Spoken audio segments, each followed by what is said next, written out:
Hello everyone, स्वागत है आप सभी का। मैं हूं UGC NET paper one educator Mangal Kumar Sharma.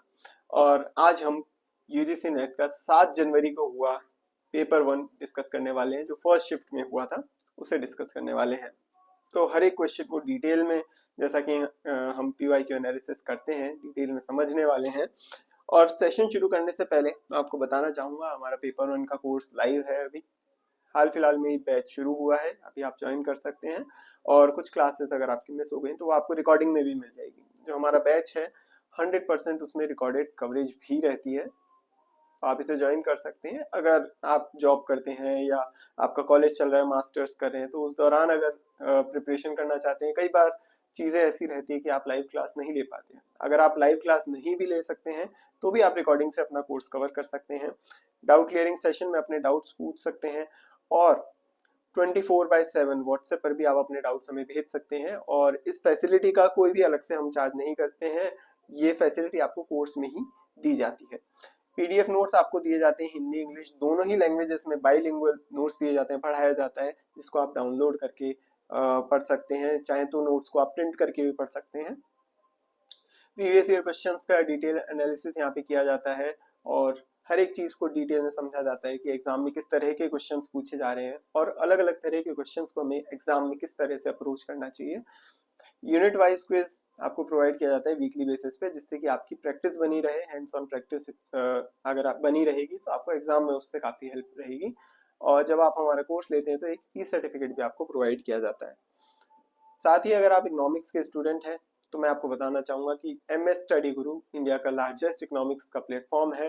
तो आप इकोनॉमिक्स भी हमारे प्लेटफॉर्म से पढ़ सकते हैं। और पेपर वन पेपर टू दोनों का कॉम्बो कोर्स आपको यहाँ पे मिल जाएगा, इसकी लिंक भी आपको डिस्क्रिप्शन में मिल जाएगी। तो चलिए अब हमारा जो क्वेश्चन पेपर है उसका एनालिसिस हम करते हैं, देखते हैं किस किस तरह के क्वेश्चंस यहाँ पर आए हैं। तो सबसे पहले शुरुआत करते हैं डीआई के क्वेश्चन से। देखो, डीआई का क्वेश्चन होता शुरुआत में ही है, बट डीआई के क्वेश्चन का एक रूल है, डीआई का क्वेश्चन हमेशा लास्ट में अटेम्प्ट करना चाहिए। हालांकि क्वेश्चन पेपर हम डिस्कस कर रहे हैं यहाँ पे, तो चलो हम सीरियल वाइज चलेंगे। अदरवाइज जब आप एग्जाम में क्वेश्चन करते हो तो हमेशा डीआई का क्वेश्चन हमें लास्ट में अटेम्प्ट करना है। मतलब पेपर वन सॉल्व कीजिए, पेपर टू सॉल्व कीजिए, उसके बाद फिर वो क्वेश्चन जो आपने मार्क कर रखे हैं फॉर रिव्यू, फिर कैलकुलेटिव क्वेश्चन करिए, उसके बाद में डीआई का क्वेश्चन किया जाता है। तो डीआई का क्वेश्चन हमेशा सबसे लास्ट में किया जाता है, इसको पहले नहीं किया जाता। चलिए अब क्वेश्चन करते हैं। देखो क्वेश्चन में क्या दिया हुआ है। The following table shows the percentage of marks obtained by 7 students in different subjects. Study the table data and answer the question 1 to 5 based on this data. नीचे दिए गई टेबल में 7 स्टूडेंट द्वारा अलग अलग सब्जेक्ट्स में मिले मार्क्स का परसेंटेज दिखाया गया है। टेबल के डेटा को ध्यान से पढ़ें और इस डेटा के आधार पर सवाल 1 से 5 तक के जवाब दें। तो टेबल में जो डेटा दे रखा है, ये दे रखा है percentage marks obtained by students. ठीक है, परसेंटेज मार्क्स प्रतिशत में बताए हुए हैं।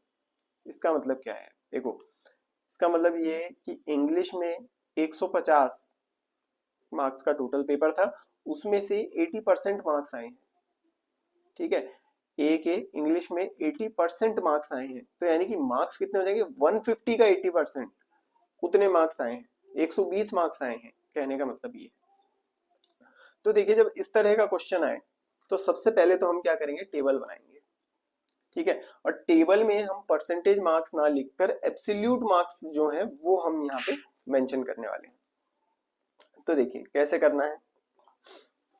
तो मैंने ये शॉर्ट में लिख लिया है, जब आप अलग से टेबल बनाए। देखो, और टेबल आपको भी बनानी है। मैं चाहूंगा कि आप अपने कॉपी से एक पेज निकालें, कॉपी से पेज निकालें और टेबल बनाएं उसके अंदर। जैसे आपको एग्जाम में A4 शीट्स मिलती हैं, टेबल किस तरीके से बनानी है मैं आपको यहाँ पे दिखाता हूँ कि पेपर को ऐसे हॉरिजॉन्टली लिखकर आपको यहाँ पे टेबल बनानी है। ठीक है, हॉरिजॉन्टली कि मतलब जैसे स्टूडेंट का नेम, फिर इंग्लिश, इकोनॉमिक्स, सोशियोलॉजी, ठीक है, इस तरीके से लिख के आपको यहाँ पे सबसे पहले तो टेबल बनानी है। मैंने क्या क्या कुछ चीजें ऑलरेडी मेंशन कर रखी है, वो देख लेते हैं। स्टूडेंट, ठीक है, इंग्लिश में पूरा लिखने की जरूरत नहीं है, शॉर्ट में लिख दिया इंग्लिश, और टोटल मार्क्स कितने हैं? 150, वो लिख दिया। इको 130 में से, सोशियोलॉजी 120 में, फिलोसफी 100 में से। ठीक है, इस तरीके से हमने लिख दिया और लास्ट में टोटल आ जाएगा। ठीक है, दोनों साइड टोटल लिखकर छोड़ देंगे। अभी हमें उसको फिल करने की जरूरत नहीं है, अगर क्वेश्चन पूछा जाएगा उस अकॉर्डिंग, ठीक है, तो हम टोटल को फिल करेंगे, अदरवाइज उसको बनाने की जरूरत नहीं रहती है। तो चलिए सबसे पहले तो सारे मार्क्स कैलकुलेट कर लेते हैं। अब ये बड़ा इजी है, देखो ज्यादा डिफिकल्ट नहीं है। 150 का 80% कैसे निकालोगे आप? 150 का 80%, तो 150 इंटू 80/100, ठीक है। और आप यहाँ देखेंगे इस तरीके से 80% आ जाएगा 150 का, तो ये दो जीरो जो है ये इन दो जीरो से कट जाएंगे। तो मल्टीप्लाई क्या करना है अल्टीमेटली? 15 को 8 से गुणा करना है, ठीक है, इजी है। इसी तरीके से बी के लिए 15 को 9 से गुणा करना होगा, सी के लिए 15 को 8 से, डी के लिए 15 को 7 से, इस तरीके से बस सबको मल्टीप्लाई करके लिखना है, ठीक है। तो मैं यहाँ पे टेबल फिल कर देता हूँ।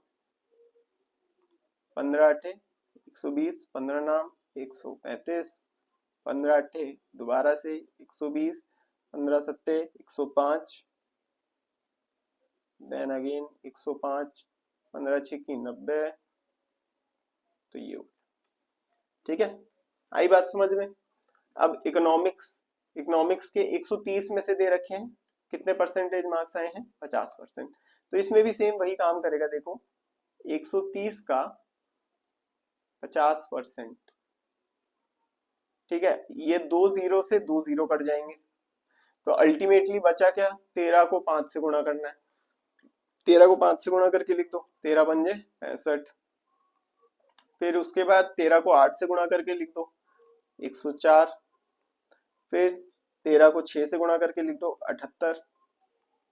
देन 13 को 65 दे रखा है ना, तो 6.5 से मल्टीप्लाई करना होगा। यहाँ पे ये चीज ध्यान रखने की है, 13 को 6.5 से मल्टीप्लाई करना होगा, तो ये आएगा 84.5, देन अगेन 84.5, देन अब यहाँ पे 75 लिखा हुआ है, तो यानी 7.5 से मल्टीप्लाई करना है, इट विल बी 97.5, और लास्ट में 13 को 3.5 से मल्टीप्लाई करेंगे, तो यहाँ पे आएगा 45.5,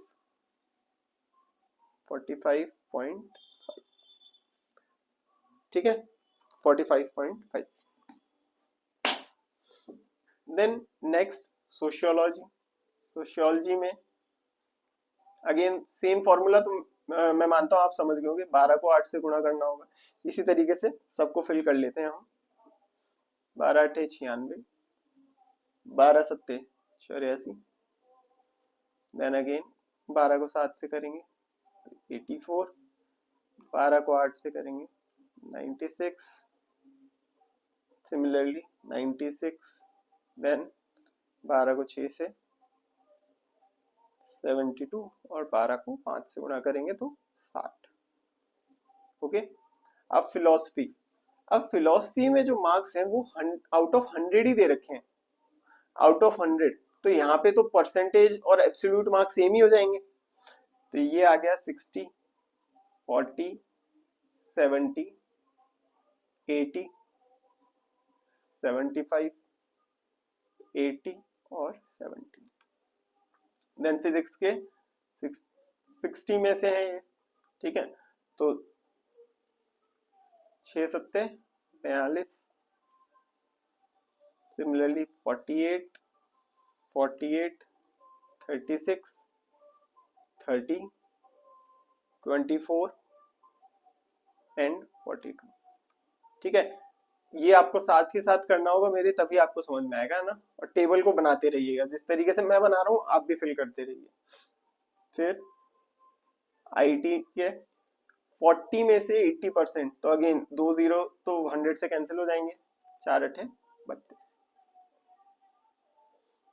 देन 28, 28, 24, 32, 24, 28, ठीक है।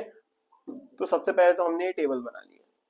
अब इस टेबल को बनाने के बाद आपका 50% काम हो चुका है, ठीक है, 50% क्वेश्चन तो यही सॉल्व हो गया। अगर आपने DI के क्वेश्चन में जहाँ पे आपको टेबल बनाने की जरूरत हो वहां आपने टेबल बना ली तो आपका 50% काम वहीं खत्म हो जाता है। अब देखिए क्वेश्चंस कितने आसान हो जाएंगे, इसी टेबल को अब हम यूज करेंगे क्वेश्चंस करने के लिए। देखो यही टेबल है जो हमने बनाई है अभी। Find the overall percentage of A and G। A और G के ओवरऑल परसेंटेज हमें निकालनी है और गिवन है। देखो पहले A की परसेंटेज गिवन है और फिर बाद में G की परसेंटेज गिवन है। अब यहाँ पे ऑप्शंस में देखो चारों में A की परसेंटेज अलग अलग दे रखी है और G की परसेंटेज भी अलग अलग दे रखी है। तो कुल मिला के बात ये है कि आप या तो A की परसेंटेज निकाल लो या G की परसेंटेज निकाल लो, आपका काम हो जाएगा उससे। ठीक है, तो ओवरऑल परसेंटेज कैसे निकालोगे, सभी मार्क्स को ऐड कर दो, कितने होंगे 120 plus 65 plus 96 plus 60 plus 42 plus 32, इसको हम ऐड कर सकते हैं, ऐड करके ये आएगा 415। ठीक है, ए के टोटल मार्क्स कितने हो गए 415 और सबके मिला के टोटल कितने हैं 150 130 120 100 60 40, ये सब मिला के टोटल होता है 600, यानी 600 में से 415 नंबर आए हैं। तो परसेंटेज निकाल लो, बचपन से निकालते आए हैं। 415 मार्क्स आए हैं कितने में से 600 में से, तो इंटू 100, ये 2 जीरो से 2 जीरो ये उड़ जाएंगे। अब इसको यहाँ पे हम डिवाइड कर सकते हैं। देखो 6 6 36, ठीक है, उसके बाद बचेगा 5 और ये भी 5 55, तो 6 नाम 54। ठीक है, पॉइंट, फिर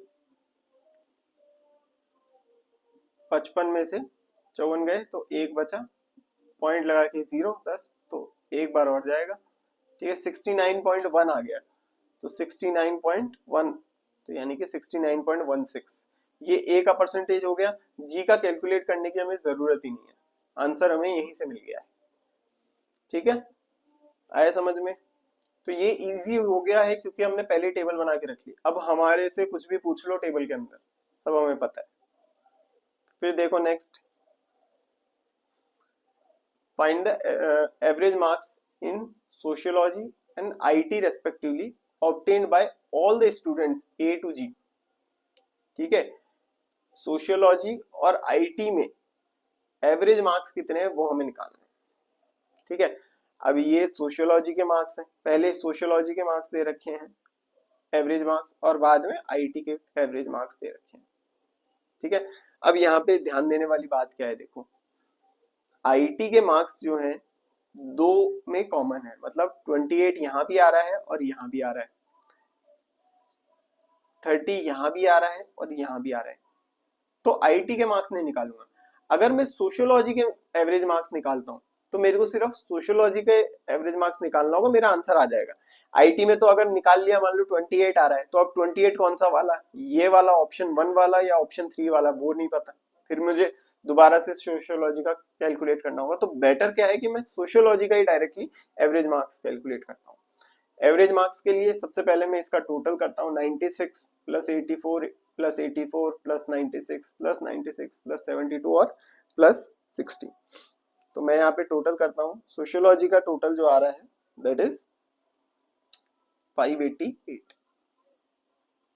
588, राइट। अब 588 का एवरेज निकालना है बस, तो एवरेज इसका सोशियोलॉजी का 588 डिवाइडेड बाय कितने स्टूडेंट्स हैं, ए से लेके जी तक 7 स्टूडेंट्स। अब इसको बस डिवाइड कर दो, 7 और 56, 2 बचा तो 28 हो गया, 7 चौक 28, 84। तो यानी सोशियोलॉजी के एवरेज मार्क्स कितने हैं 84, तो 84 से ये आंसर हो गया, आंसर 1। आया समझ में। क्वेश्चन की अप्रोच समझना जरूरी है कि क्वेश्चन को किस तरह से हमें सॉल्व करना चाहिए। फिर नेक्स्ट देखो, how many students have got more और equal to 70% marks in at least 4 subjects. ऐसे कितने बच्चे हैं जिनको एटलीस्ट 4 सब्जेक्ट में 70% या उससे ज्यादा आए। अब इसके लिए जो परसेंटेज वाली टेबल हमें क्वेश्चन में दे रखी थी हम उसे ही यूज कर लेंगे। जो टेबल हमने बनाई थी वो तो मार्क्स के अंदर हमने कन्वर्ट कर लिया था, परसेंटेज वाली टेबल हमें यूज करनी है जिससे कि हम इजीली देख पाए कि ऐसे कितने स्टूडेंट्स हैं जिनके 70% या उससे ज्यादा मार्क्स आए। तो देखो काउंट करो, 70% से ज्यादा 1 2 3 और 4, 70 या 70 से ज्यादा 4, एटलीस्ट 4 सब्जेक्ट में 70% या उससे ज्यादा मार्क्स, वो स्टूडेंट कौन सा? ए तो है भाई। लो भाई ए को बॉक्स में बंद कर देते हैं, सिर्फ काउंट करना है इसके अंदर। सिमिलरली बी के लिए देखो 1 2 3 4 5 हो गए, अरे वाह 5 सब्जेक्ट्स में 70% या उससे ज्यादा आए हैं। सी के लिए काउंट करो 1 2 3 4 5, अगेन 5, तो ये हो गया। फिर डी के लिए देखो 1 2 3, 3 ही सब्जेक्ट्स में 70 या उससे ज्यादा आए हैं तो डी नहीं है। फिर ई के लिए देखो 1 2 3 और 4, तो ई भी हो गया। एफ के लिए 1 2, बस 2 ही है, और इसमें 1 2 और 3, ठीक है। तो टोटल कितने स्टूडेंट्स हैं? 1 2 3 4, 4 स्टूडेंट जिनके एटलीस्ट 4 सब्जेक्ट में 70% या उससे ज्यादा मार्क्स आए। नेक्स्ट देखो, find the aggregate marks obtained by the students C and F respectively। Aggregate marks किस किस के? C और F के। अब एग्रीगेट मार्क्स निकालने हैं C और F के, तो अगेन ऑप्शंस के हिसाब से देख लो। C के निकाल लेता हूँ, चारों अलग दिख ही रहे हैं, ठीक है। F में भी सेम ही बात है, कोई सा भी निकाल सकते हैं। C का निकाल लेता हूँ, 120 plus 78 plus 84 plus 70 plus 48 plus 28, कितना आ गया भाई? टोटल आ गया 428, ठीक है। 428 ऑप्शन 3 हो गया। अब आगे देखो, find the overall percentage in the subjects of English, philosophy and IT respectively, ठीक है। ओवरऑल परसेंटेज निकालेंगे कौन कौन से सब्जेक्ट में? इंग्लिश, फिलोसफी और आईटी, ठीक है। अब इंग्लिश में देखो सब में अलग अलग दे रखा है, तो इंग्लिश की निकाल लेते हैं। इंग्लिश की परसेंटेज निकालो, कैसे निकालेंगे? इंग्लिश का टोटल कितना आ रहा है? इंग्लिश का टोटल कर लो, इंग्लिश का टोटल आ गया 765, ठीक है।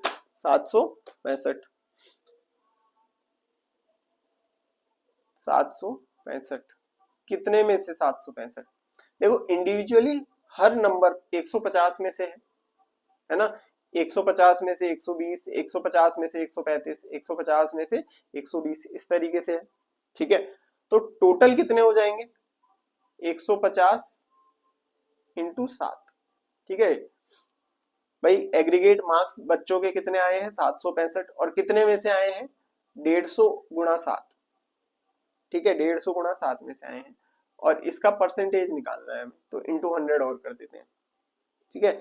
अब इस छोटी सी कैलकुलेशन है, इसको हम सॉल्व कर सकते हैं। ये आएगा 72.8, 72.8, ठीक है।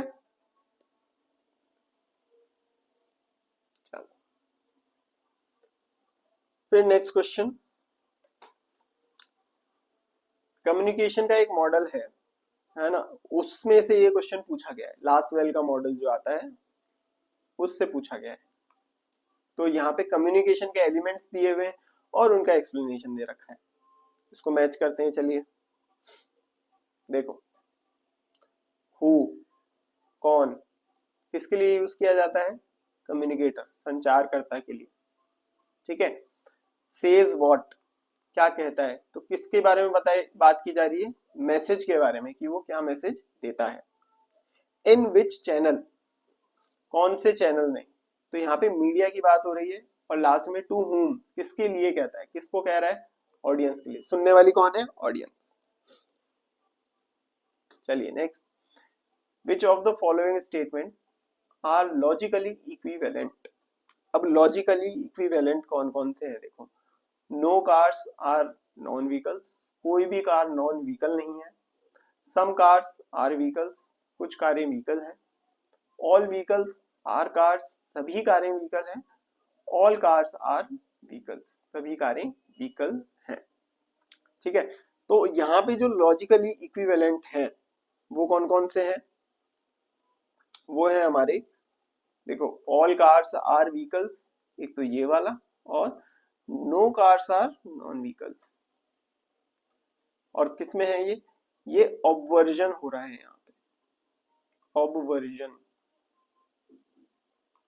ठीक है, तार्किक रूप से समान है, कौन कौन से, कोई भी कार नॉन व्हीकल नहीं है और सभी कारें व्हीकल है।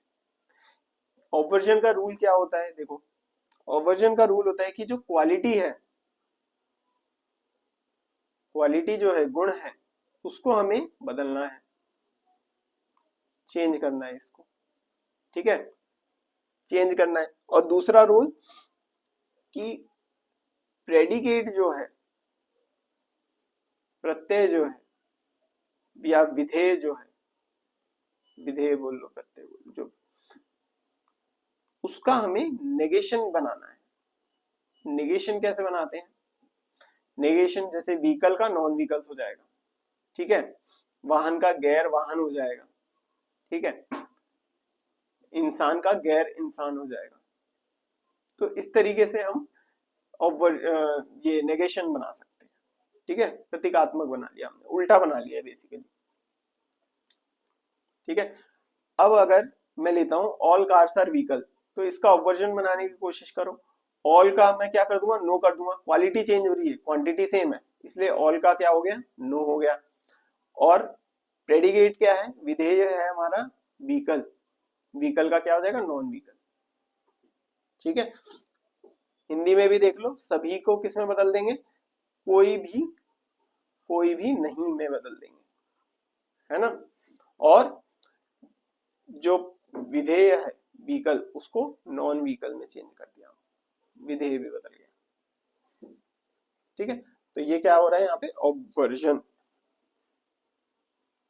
नेक्स्ट देखो, as a junior research fellow you plagiarized someone's work and you are caught, what is the likely consequence। एक जूनियर रिसर्च फेलो के तौर पर आपने किसी काम की नकल की और आप पकड़े गए, इसका क्या नतीजा हो सकता है। तो क्या नतीजा हो सकता है, देखिए, you will be rewarded for that over time, समय के साथ आपको इसके लिए इनाम मिलेगा। तो क्या इनाम मिल सकता है क्या, इनाम तो नहीं मिल सकता, ये लो एलिमिनेट हो गया ऑप्शन 4, इनाम तो नहीं मिलेगा, और कुछ हो ना हो सजा जरूर मिल सकती है। The research article is retracted with public documentation explaining the reason, research article को वापस ले लिया जाएगा और वजह बताते हुए पब्लिक डॉक्यूमेंटेशन किया जाएगा। बिल्कुल सही, ये किया जाएगा, रिट्रैक्ट किया जाएगा।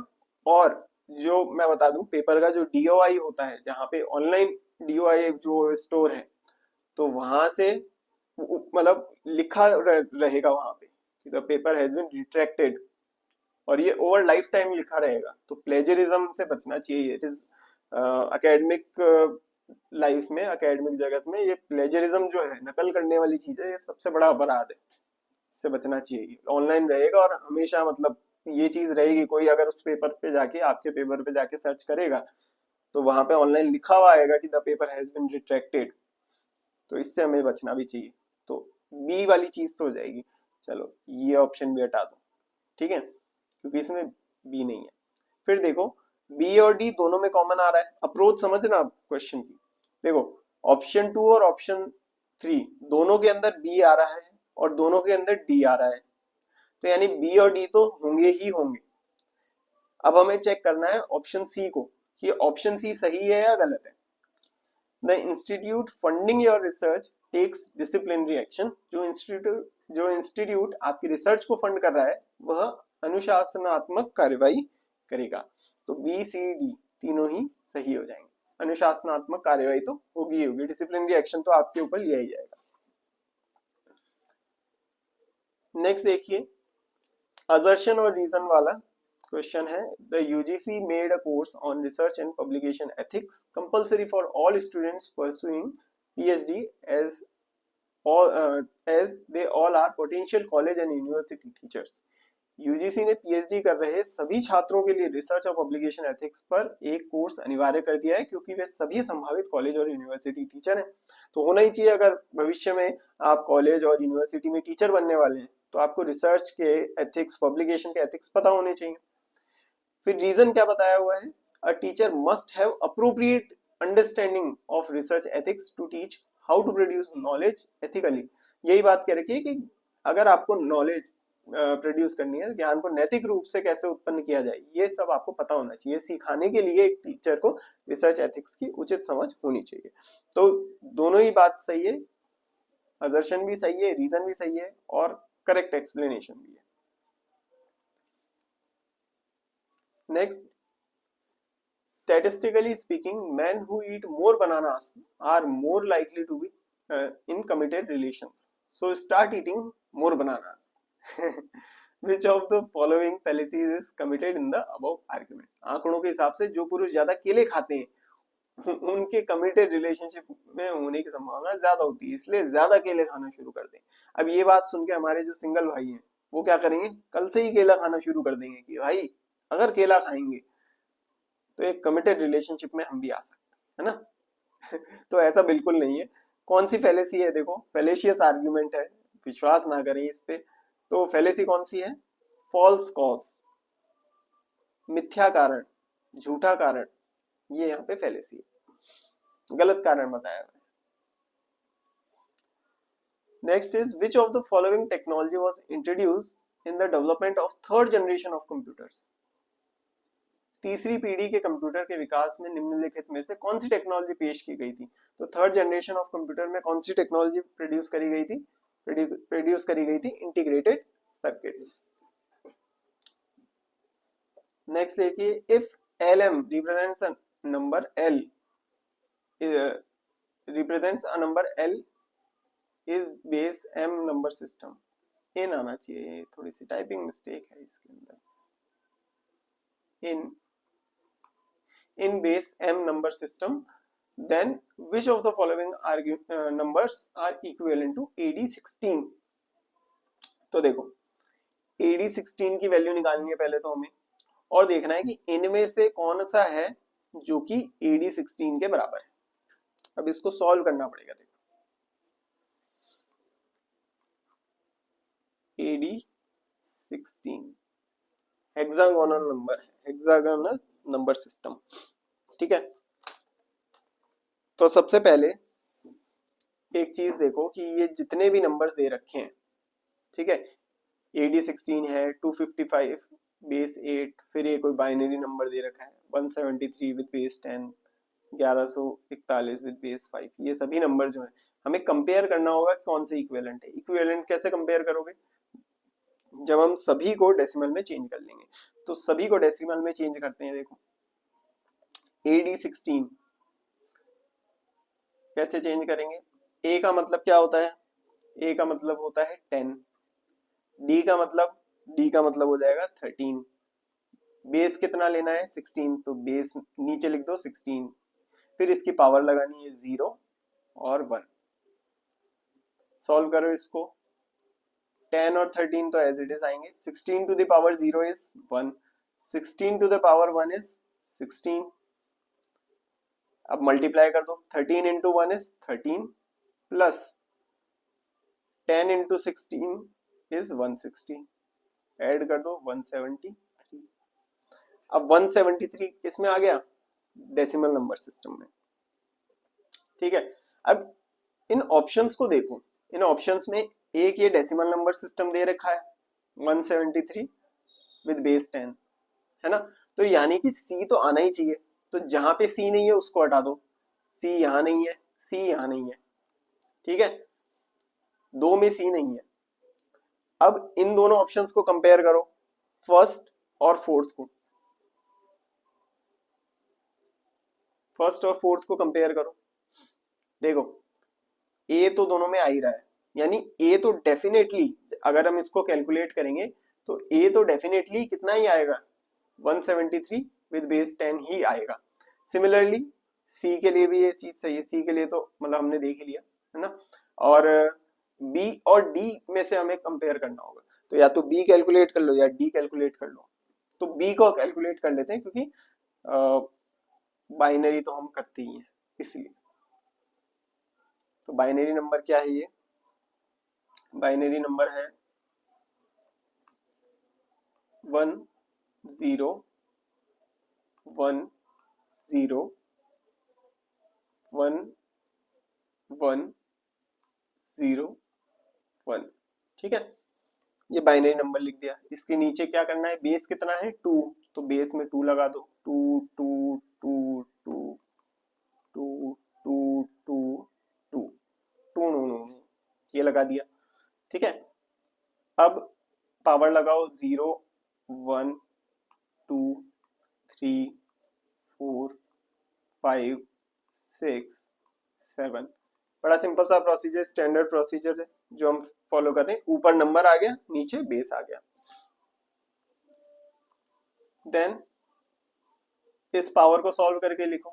पहले तो ऊपर वाला नंबर एज इट इज लिख देते हैं 1 0 1 0 1 1 0 1।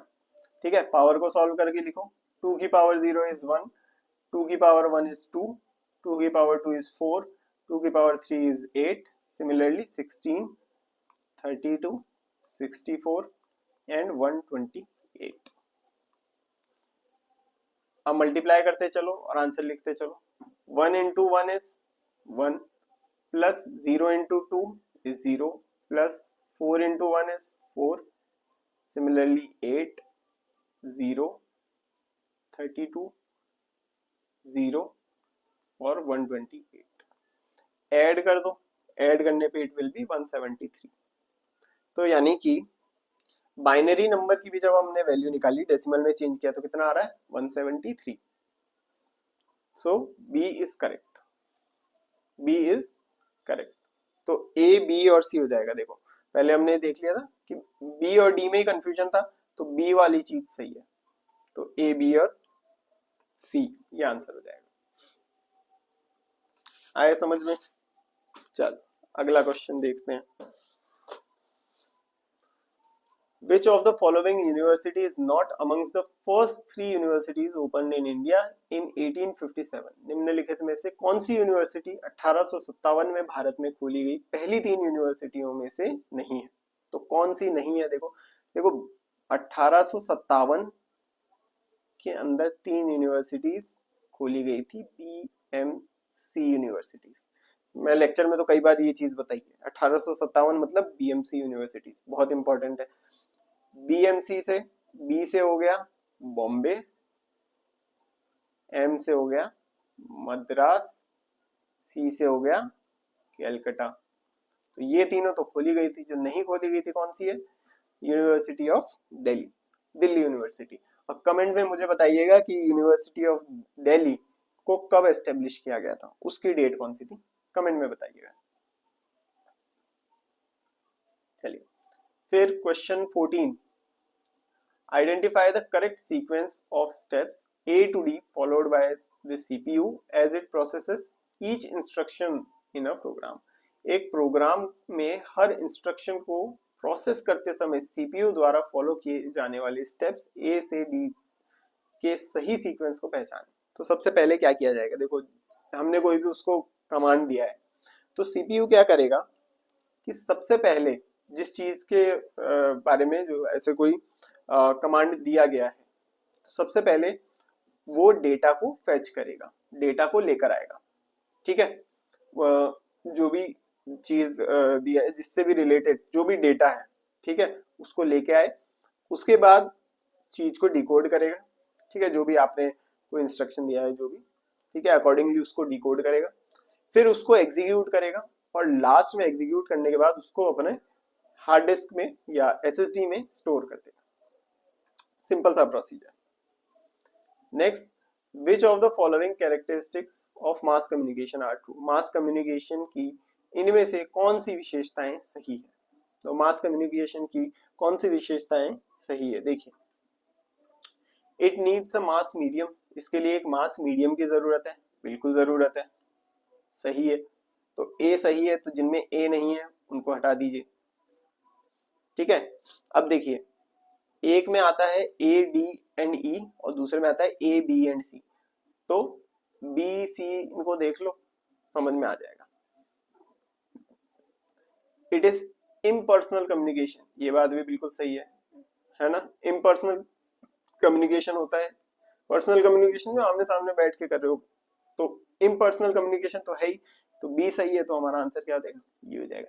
इसके अलावा एक चीज और गौर करने वाली है, देखो डी में क्या दे रखा है, the feedback is ultra fast. Mass communication में तो फीडबैक होता ही नहीं है, होता भी है तो बहुत स्लो होता है ना। तो ये स्टेटमेंट तो गलत है ही है।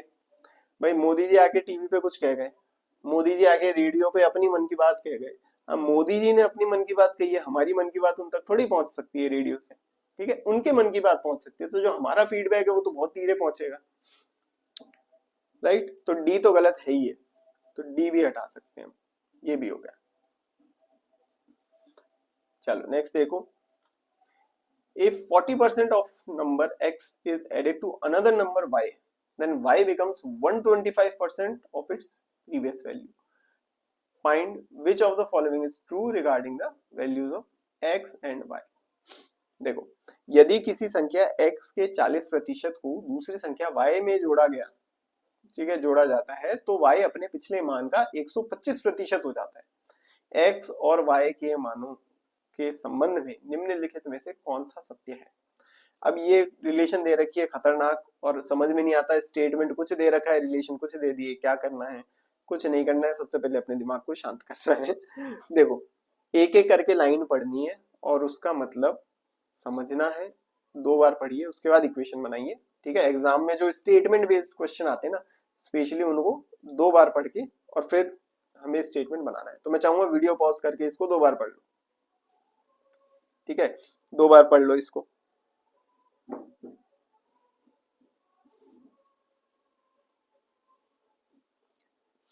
ठीक है, पढ़ लिया 2 बार, चलो नहीं पढ़ा है तो पॉज करके पढ़ लेना।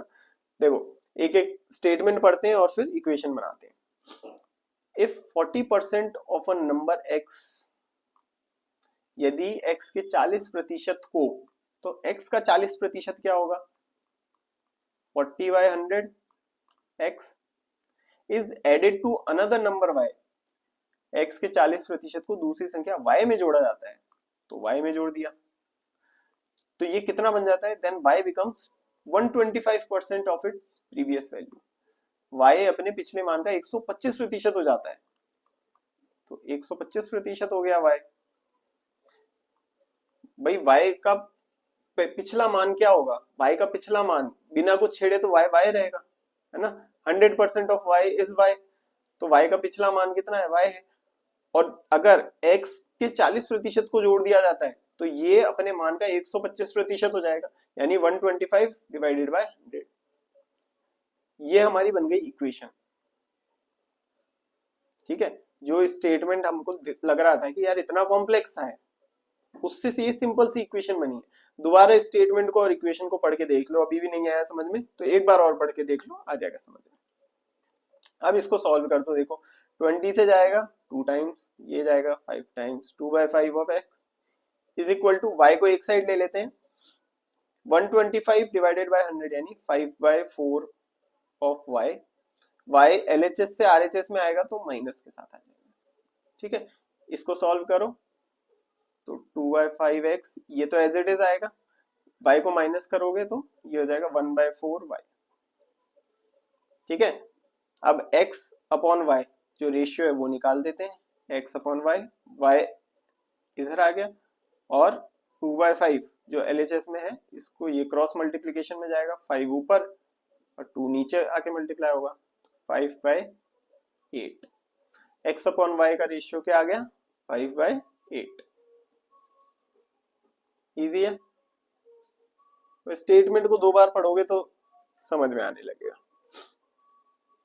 Which of the following propositions are so related that they cannot both be true, although they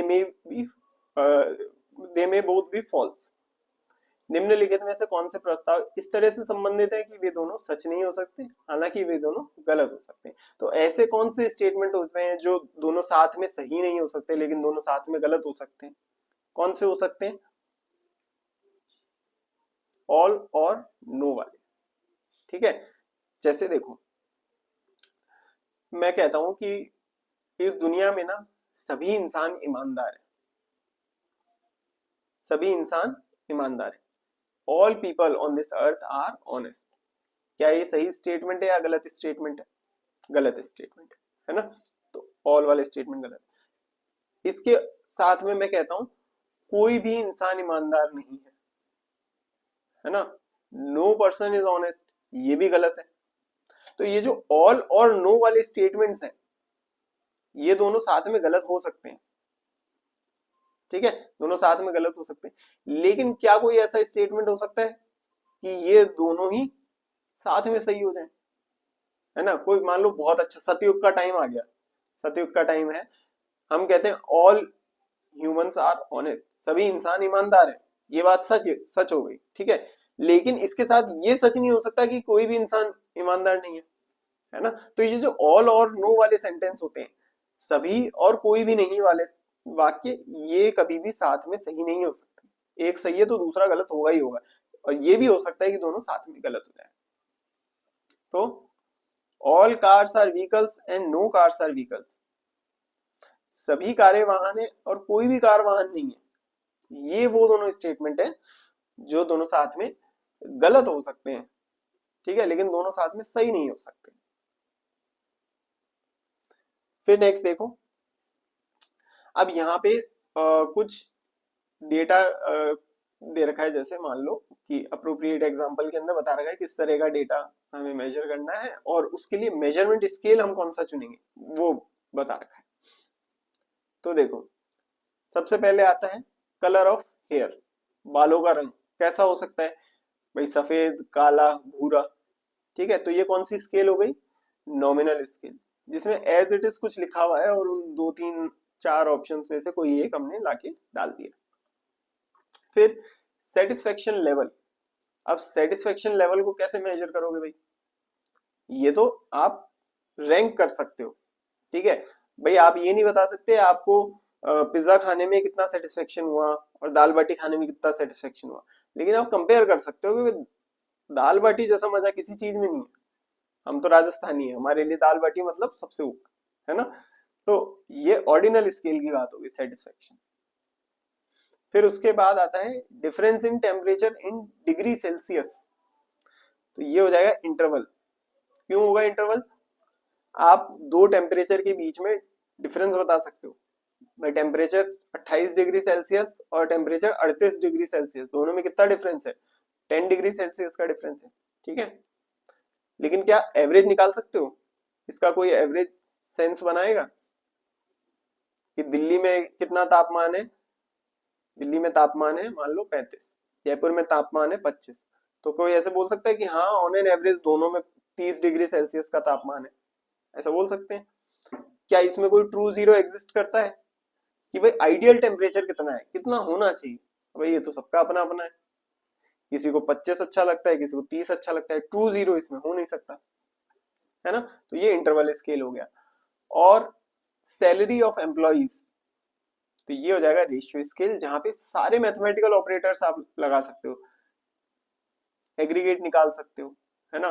दो एम्प्लॉइज की सैलरी के बीच का डिफरेंस निकाल सकते हो, फिर परसेंटेज निकाल सकते हो, एवरेज सैलरी निकाल सकते हो। ठीक है, ऑन एन एवरेज कितनी सैलरी आप पर एम्प्लॉय दे रहे हो ये निकाल सकते हो। Everything make sense. ठीक है, तो ये रेशियो स्केल हो जाएगा। नेक्स्ट, कुछ डिजिटल इनिशिएटिव्स दे रखे हैं और उन सभी के डिस्क्रिप्शन दे रखे हैं। अब देखो क्वेश्चन तो हम बना लेंगे, बड़ा आसान सा क्वेश्चन है, लेकिन आपको यहाँ पे एक छोटा सा काम करना है। अपनी नोट्स वाली कॉपी लेके आओ और यहाँ पे अलग अलग इन सभी डिजिटल इनिशिएटिव्स को शॉर्ट में हम देखेंगे, उसके नोट्स आपको बनाने हैं। ठीक है, सीधे यहाँ से पढ़ के नहीं जाना है, इनके नोट्स लिखने हैं साथ में। हायर एजुकेशन, पीडीई, आईसीटी, इनमें इसी तरीके से पीवाईक्यू लगाने होते हैं। जो इंपॉर्टेंट कॉन्सेप्ट हमें मिल जाता है, कोई इंपॉर्टेंट चीज मिल जाती है, तो उसको साथ में नोट्स में इंक्लूड करते चलो। हालांकि अगर आप मेरे पेड बैच के स्टूडेंट हो तो इन सब के बारे में तो आपको वैसे ही, मतलब पेड बैच में तो मैं पढ़ा ही चुका हूँ, इस बार भी पढ़ा देंगे, इसकी पीडीएफ आपको मिल ही जाएगी। लेकिन अगर आप सिर्फ यूट्यूब से मुझे फॉलो कर रहे हो तो नोट्स वाली कॉपी में एंड टू एंड इसके नोट्स बना लो, बाद के लिए मत छोड़ना। देखो, साक्षत क्या है? Sakshat Sakshat is a government of India initiative launch in 2006 as a one stop education portal. One stop education portal के रूप में इसको शुरू किया गया था। कब किया गया था? 2006 में। और किसने डेवलप किया था इसको? डेवलप किया था ministry of human resource development, जिसको अभी मिनिस्ट्री ऑफ एजुकेशन के नाम से जाना जाता है। मेन काम क्या था इसका कि जो करियर करियर काउंसलिंग लेना चाहते हैं उनको करियर काउंसलिंग मिले, जो कंपटीशन एग्जाम की तैयारी करना चाहते हैं उनको कंपटीशन एग्जाम की तैयारी मिल जाए, ठीक है। Leverage ICT to reach 50 crore users. ICT का यूज करते हुए 50 करोड़ यूजर्स तक अभी साक्षत पहुंच चुका है। फिर दूसरा है आयरन्स। आयरन्स का फुल फॉर्म क्या है? Indian research information network system. और ये क्या है? Web based research information management service है। Web based research information management service किसके द्वारा डेवलप किया गया है? इनफ्लिबनेट सेंटर का। किसके द्वारा? इनफ्लिबनेट सेंटर, ठीक है। इनफ्लिबनेट की फुल फॉर्म क्या है बताओ, कमेंट में बताना मुझे, ठीक है। कोई लाइब्रेरी नेटवर्क करके कुछ है, ठीक है। हिंट दे दिया मैंने थोड़ी सी, पूरा नाम मुझे कमेंट में बताइएगा। चलिए, और काम क्या है इसका? इंडिया की एकेडमिक और आर&डी ऑर्गेनाइजेशंस को सपोर्ट करता है डेटा वगैरह प्रोवाइड करने के लिए। और इसके साथ में स्कोपस और सिड, गूगल स्कॉलर, इन सब का कोलैबोरेशन भी है, साथ इंटीग्रेशन भी है। फिर आता है उमंग, वेरी इंपॉर्टेंट। उमंग तो खैर मतलब आप लोगों ने अगर थोड़े बहुत जागरूक से उमंग के बारे में पता ही होगा, यूज भी किया होगा। उमंग का ऐप नहीं है तो उमंग का ऐप मोबाइल में डाउनलोड करो, देखो क्या क्या चीजें इसके अंदर होती है। उमंग का फुल फॉर्म है unified mobile application for new age governance. तो ये एक ई गवर्नेंस का ऐप है और इसमें बहुत सारी फैसिलिटीज दी हुई है। उमंग का ऐप मैं चाहूंगा पर्सनली आप डाउनलोड करो, अगर नहीं है आपके पास तो डाउनलोड करो और उसमें देखो कि क्या क्या चीजें हैं जो उमंग ऐप के थ्रू हम कर सकते हैं। फिर आता है फॉसी। इसके फुल फॉर्म क्या है? फ्री और Libre and open source software for education. देखो नाम से ही क्लियर है वैसे तो कि क्या है, ओपन सोर्स सॉफ्टवेयर प्रोवाइड करता है, फ्री सॉफ्टवेयर प्रोवाइड करता है, किसके लिए? एजुकेशन के लिए। और आईआईटी बॉम्बे द्वारा फंडेड है, सॉरी आईआईटी बॉम्बे का प्रोजेक्ट है, मिनिस्ट्री ऑफ एजुकेशन द्वारा फंडेड है। तो बड़ी इजीली हम इसको बना सकते हैं। तो साक्षत क्या है? साक्षत है एक one stop education portal. IRINS क्या है? आयरन्स है हमारा web based research information management system है। उमंग क्या है? उमंग है हमारा single point of access for to all government service. सरकार की सभी जो अलग अलग सुविधाएं सर्विसेज हैं उनका लाभ उठाने के लिए पोर्टल। और फॉसे हो जाता हमारा कि reduce dependency on proprietary software in educational institutions. शैक्षणिक संस्थाओं में प्रोप्राइटरी सॉफ्टवेयर पर निर्भरता कम करनी है और जो ओपन और फ्री सॉफ्टवेयर हैं उनको यूज में लिया जा सके। नेक्स्ट क्वेश्चन है, ocean acidification occurs due to reaction of atmospheric carbon dioxide with sea water to produce. समुद्री जल के साथ वायुमंडलीय कार्बन डाइऑक्साइड की प्रतिक्रिया से महासागरों का अम्लीकरण होता है, जिससे क्या बनता है बताओ? क्या बनता है? बनता है कार्बोनिक एसिड। कार्बनिक एसिड बनता है, ठीक है। तो 20 क्वेश्चन हो चुके हैं और लगभग मतलब हाफ टाइम सा मान लो, क्योंकि डीआई का क्वेश्चन थोड़ा ज्यादा टाइम लगता है ना, तो हाफ टाइम हमारा हो चुका है। आगे के 30 क्वेश्चन और बचे हैं। तो मैं चाहूंगा 2 मिनट का ब्रेक आप लोग ले लें, पानी वाली पी लें आप लोग, है ना।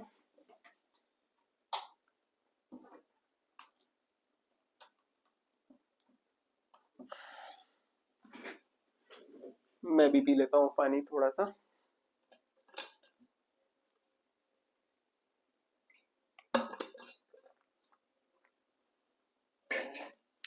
चलो, मजा आ रहा है समझने में? आ रही है चीजें समझ में? तो चैनल को सब्सक्राइब कर लो भाई, टेलीग्राम चैनल भी ज्वाइन कर लो, चीजें ऐसी इजीली समझ में आती रहेंगी। चलो break over. Given below are two statement वाला क्वेश्चन है, आदर्शन रीजन वाला।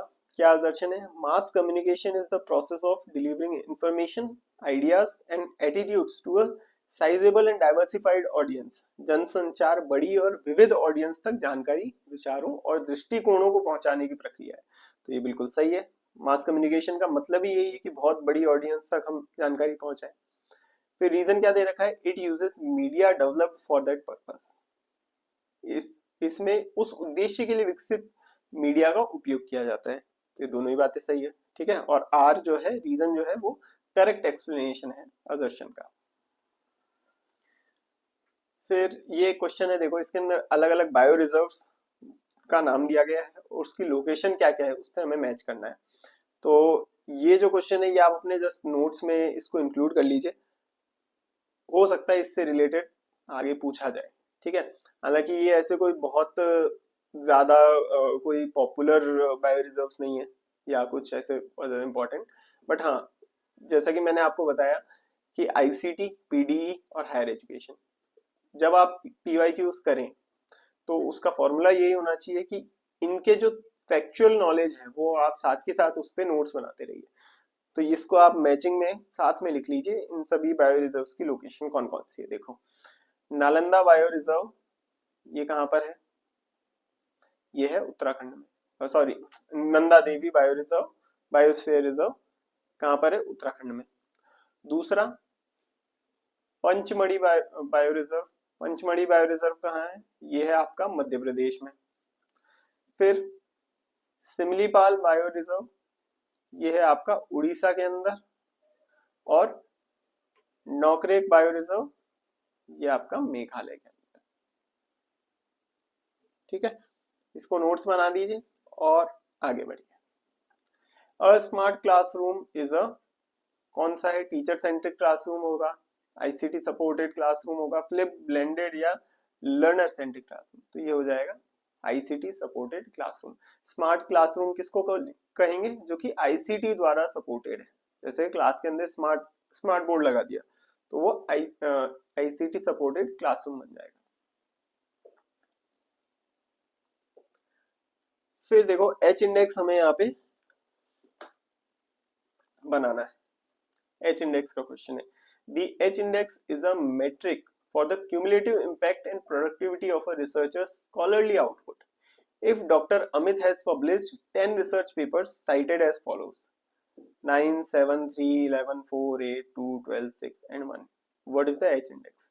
तो H index theoretically तो देखो पहले भी कई बार पूछा गया है। H index का न्यूमेरिकल क्वेश्चन पहली बार आया है, ठीक है। इससे पहले न्यूमेरिकल क्वेश्चन नहीं आते थे H index पे, तो ठीक है, कोई बात नहीं, देख लेते हैं इसको।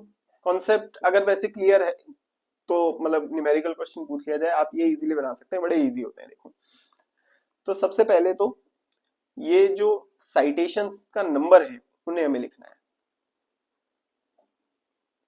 साइटेशंस का नंबर लिखना है। अच्छा, हिंदी में भी मैं एक बार पढ़ देता हूँ क्वेश्चन।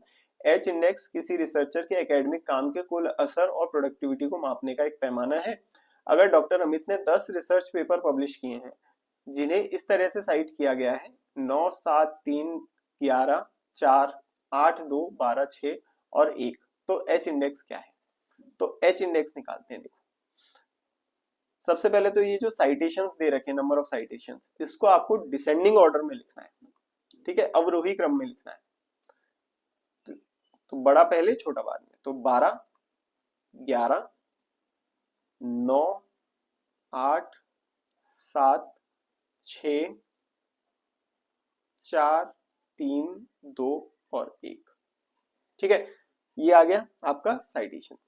उसके बाद सीरियल नंबर लिखो, सीरियल नंबर लिखो 1, 2, 3, 4, 5, 6, 7, 8, 9, 10, ठीक है। अब एच इंडेक्स आपका वो होगा जहां पे आपके नंबर ऑफ साइटेशंस और सीरियल नंबर बराबर हो जाएगा।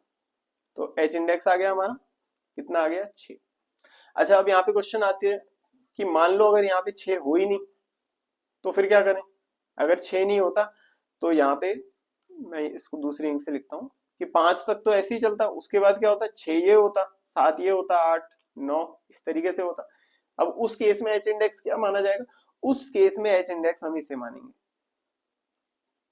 ठीक है, एच इंडेक्स क्या हो जाएगा, एच इंडेक्स हो जाएगा आपका 5। ठीक है, अगर 6 नहीं होता यहाँ पे तो 5 हमारा एच इंडेक्स होता। तो कहने का मतलब क्या है, साइटेशंस और सीरियल नंबर जहां या तो बराबर हो जाए या फिर साइटेशन ज्यादा रहे। ठीक है, बराबर हो जाए तो बहुत बढ़िया, नहीं तो साइटेशंस जो जस्ट ज्यादा रहे, क्योंकि अगर साइटेशन को हम 6 लेंगे, ठीक है, अगर मान लो 6 ना हो तो यहाँ पे साइटेशन क्या है, 6 नहीं हो सकता क्योंकि 6 में और 4 में 6 बड़ा है। ठीक है, तो सीरियल नंबर बड़ा नहीं होना चाहिए, सीरियल नंबर छोटा ही होना चाहिए, या तो बराबर हो या छोटा हो। तो इस केस में 6 है, अगर 6 नहीं होता यहाँ पे तो क्या हो जाता, 5 हो जाता। आई बात समझ में।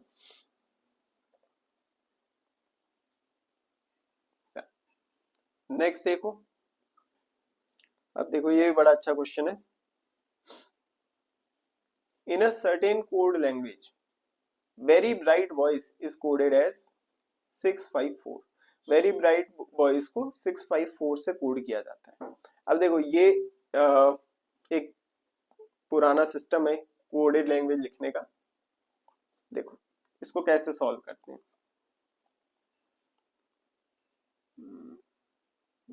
चलो यहीं पे सॉल्व कर लेते, पेज ऐड करने की जरूरत तो नहीं पड़ेगी। Very bright voice, first statement ये है, कोड क्या है 654, ये इसका कोड है। दूसरा स्टेटमेंट है most boys are allrounder, most boys are allrounder, इसका कोड है 1432। फिर तीसरा स्टेटमेंट है bright boys are smart, bright boys are smart, और कोड क्या है 5437। ठीक है, अब इसमें देखो कोड हमें किस किस का निकालना है, कोड निकालना है स्मार्ट का और ब्राइट का, ब्राइट का और स्मार्ट का कोड निकालना है। ठीक है, अब देखो कैसे निकालते हैं कोड।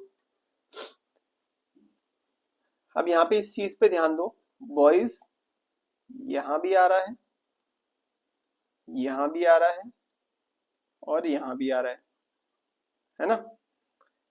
सिमिलरली 4 यहां भी आ रहा है, यहां भी आ रहा है और यहां भी आ रहा है। ठीक है, इसका मतलब बॉयज का कोड क्या हो जाएगा, 4 हो जाएगा। फिर देखो ब्राइट यहां पे आ रहा है और यहां पे आ रहा है। अब 4 तो जो है बॉयज का हो गया, उसके अलावा कौन सा नंबर है जो पहले और तीसरे में कॉमन है, 5, तो यानी ब्राइट का कोड क्या हो गया, 5 हो गया। ठीक है, और दूसरा में स्मार्ट का कोड निकालना है, तो 5 और 4 तो हो गया, बचा क्या 3 और 7। अब ये जो आर है, आर को डबल लाइन से कर देते हैं, आर यहां भी आ रहा है और यहां भी आ रहा है, तो दोनों में कॉमन क्या है 3, तो बचा क्या, बचा स्मार्ट और 7, तो स्मार्ट का कोड क्या हो गया 7। तो देखो स्मार्ट का कोड 7 और ब्राइट का कोड 5, 7 और 5, 7 और 5। अगर ऑप्शन में 5 और 7 होता तो वो सही नहीं होता है। ठीक है, सही क्या है 7 और 5, क्योंकि पहले स्मार्ट का पूछा है और बाद में ब्राइट का पूछा है, 7 और 5 is the correct answer. Next देखो अगेन असर्शन और रीजनिंग का question. India is one of the fastest growing economy of the world, Bharat दुनिया की सबसे तेजी से बढ़ती अर्थव्यवस्थाओं में से एक है, बिल्कुल सही बात है। To grow fast India has been spending 6% of GDP on education since 2014। तेजी से बढ़ने के लिए भारत 2014 से जीडीपी का 6% शिक्षा पर खर्च कर रहा है। तो ये वाला स्टेटमेंट गलत है। भारत कितना प्रतिशत खर्च करता था तब? 3% करता था। ठीक है, हम 3% खर्च करते आ रहे हैं, तो असर्शन सही है, अभिकथन सही है, मगर रीजन गलत दिया हुआ है। फिर कुछ कमीशन और जो एक्ट्स थे उनसे क्वेश्चन पूछा गया है। तो अगर आप मेरी पेड क्लास के स्टूडेंट है तो आपके लिए एकदम बच्चों वाला क्वेश्चन है, और अगर नहीं है तो इसके नोट्स बना लीजिए। ये अलग अलग जो एक्ट्स हैं, कमीशंस हैं, इसकी अगर आप यूट्यूब पे भी जैसे फॉलो करते हैं मुझे, तो यूट्यूब पे भी मेरी मैराथन आपको मिल जाएगी इस चीज के ऊपर। तो उस पूरी मैराथन को देखना जिसमें मैंने पूरे जितने भी एक्ट्स और कमीशंस हैं, प्री इंडिपेंडेंस, पोस्ट इंडिपेंडेंस, उन सबको डिस्कस कर रखा है। ठीक है, तो वो मैराथन आपके बड़ी काम की है। हाल फिलहाल इसको करते हैं। Allocation of 1 lakh rupees per year for education, शिक्षा के लिए प्रति वर्ष 1 लाख रुपए का आवंटन इसमें किया गया था, चार्टर एक्ट में किया गया था। ठीक है, चार्टर एक्ट में किया गया था। ए का थर्ड, तो ये हटा दो। एलिमिनेशन से अगर इसको करें तो ये दोनों तो हटा दो। ठीक है, अब बी को और देख लो, सेकंड हो गया, फोर्थ हो गया। English as a medium and as a language is necessary for India's growth, Bharat के विकास के लिए माध्यम और भाषा के तौर पर अंग्रेजी जरूरी है। किसमें लिखा गया था ये? किसमें लिखा गया था? मकॉलेज मिनट में। तो बी का हो जाएगा फोर्थ। ठीक है, बी का फोर्थ, यानी कि ये भी हट गया, बचे आंसर विल बी थर्ड। ठीक है, और इसको देख सकते हो आगे नोट्स बनाने के हिसाब से। Grant in aid for every educational institution, प्रत्येक शैक्षणिक संस्थान के लिए अनुदान सहायता, किसमें लिखी गई थी ये बात? ये बात लिखी गई थी वुड्स डिस्पैच में। और India's destiny is getting shaped in our classroom, Bharat का भविष्य उसकी क्लासरूम में आकार ले रहा है। ये फेमस स्टेटमेंट किसमें लिखा हुआ था? कोठारी कमीशन की रिपोर्ट में, कोठारी आयोग की रिपोर्ट में लिखा हुआ था। आगे बढ़ते हैं। Arrange the following environment related acts in chronological order, निम्नलिखित पर्यावरण से संबंधित अधिनियमों को उनके लागू होने के कालानुक्रमिक क्रम में व्यवस्थित करें। तो क्रोनोलॉजिकल ऑर्डर में हमें ये सभी एक्ट्स बनाने हैं। तो देखो मैं ईयर लिखता हूं सबसे पहले। तो the wild life protection act, वन्य जीव संरक्षण अधिनियम, ये कब आया था? 1972 में आया था। फिर air prevention and control of pollution act, वायु प्रदूषण निवारण और नियंत्रण अधिनियम, ये कब आया था?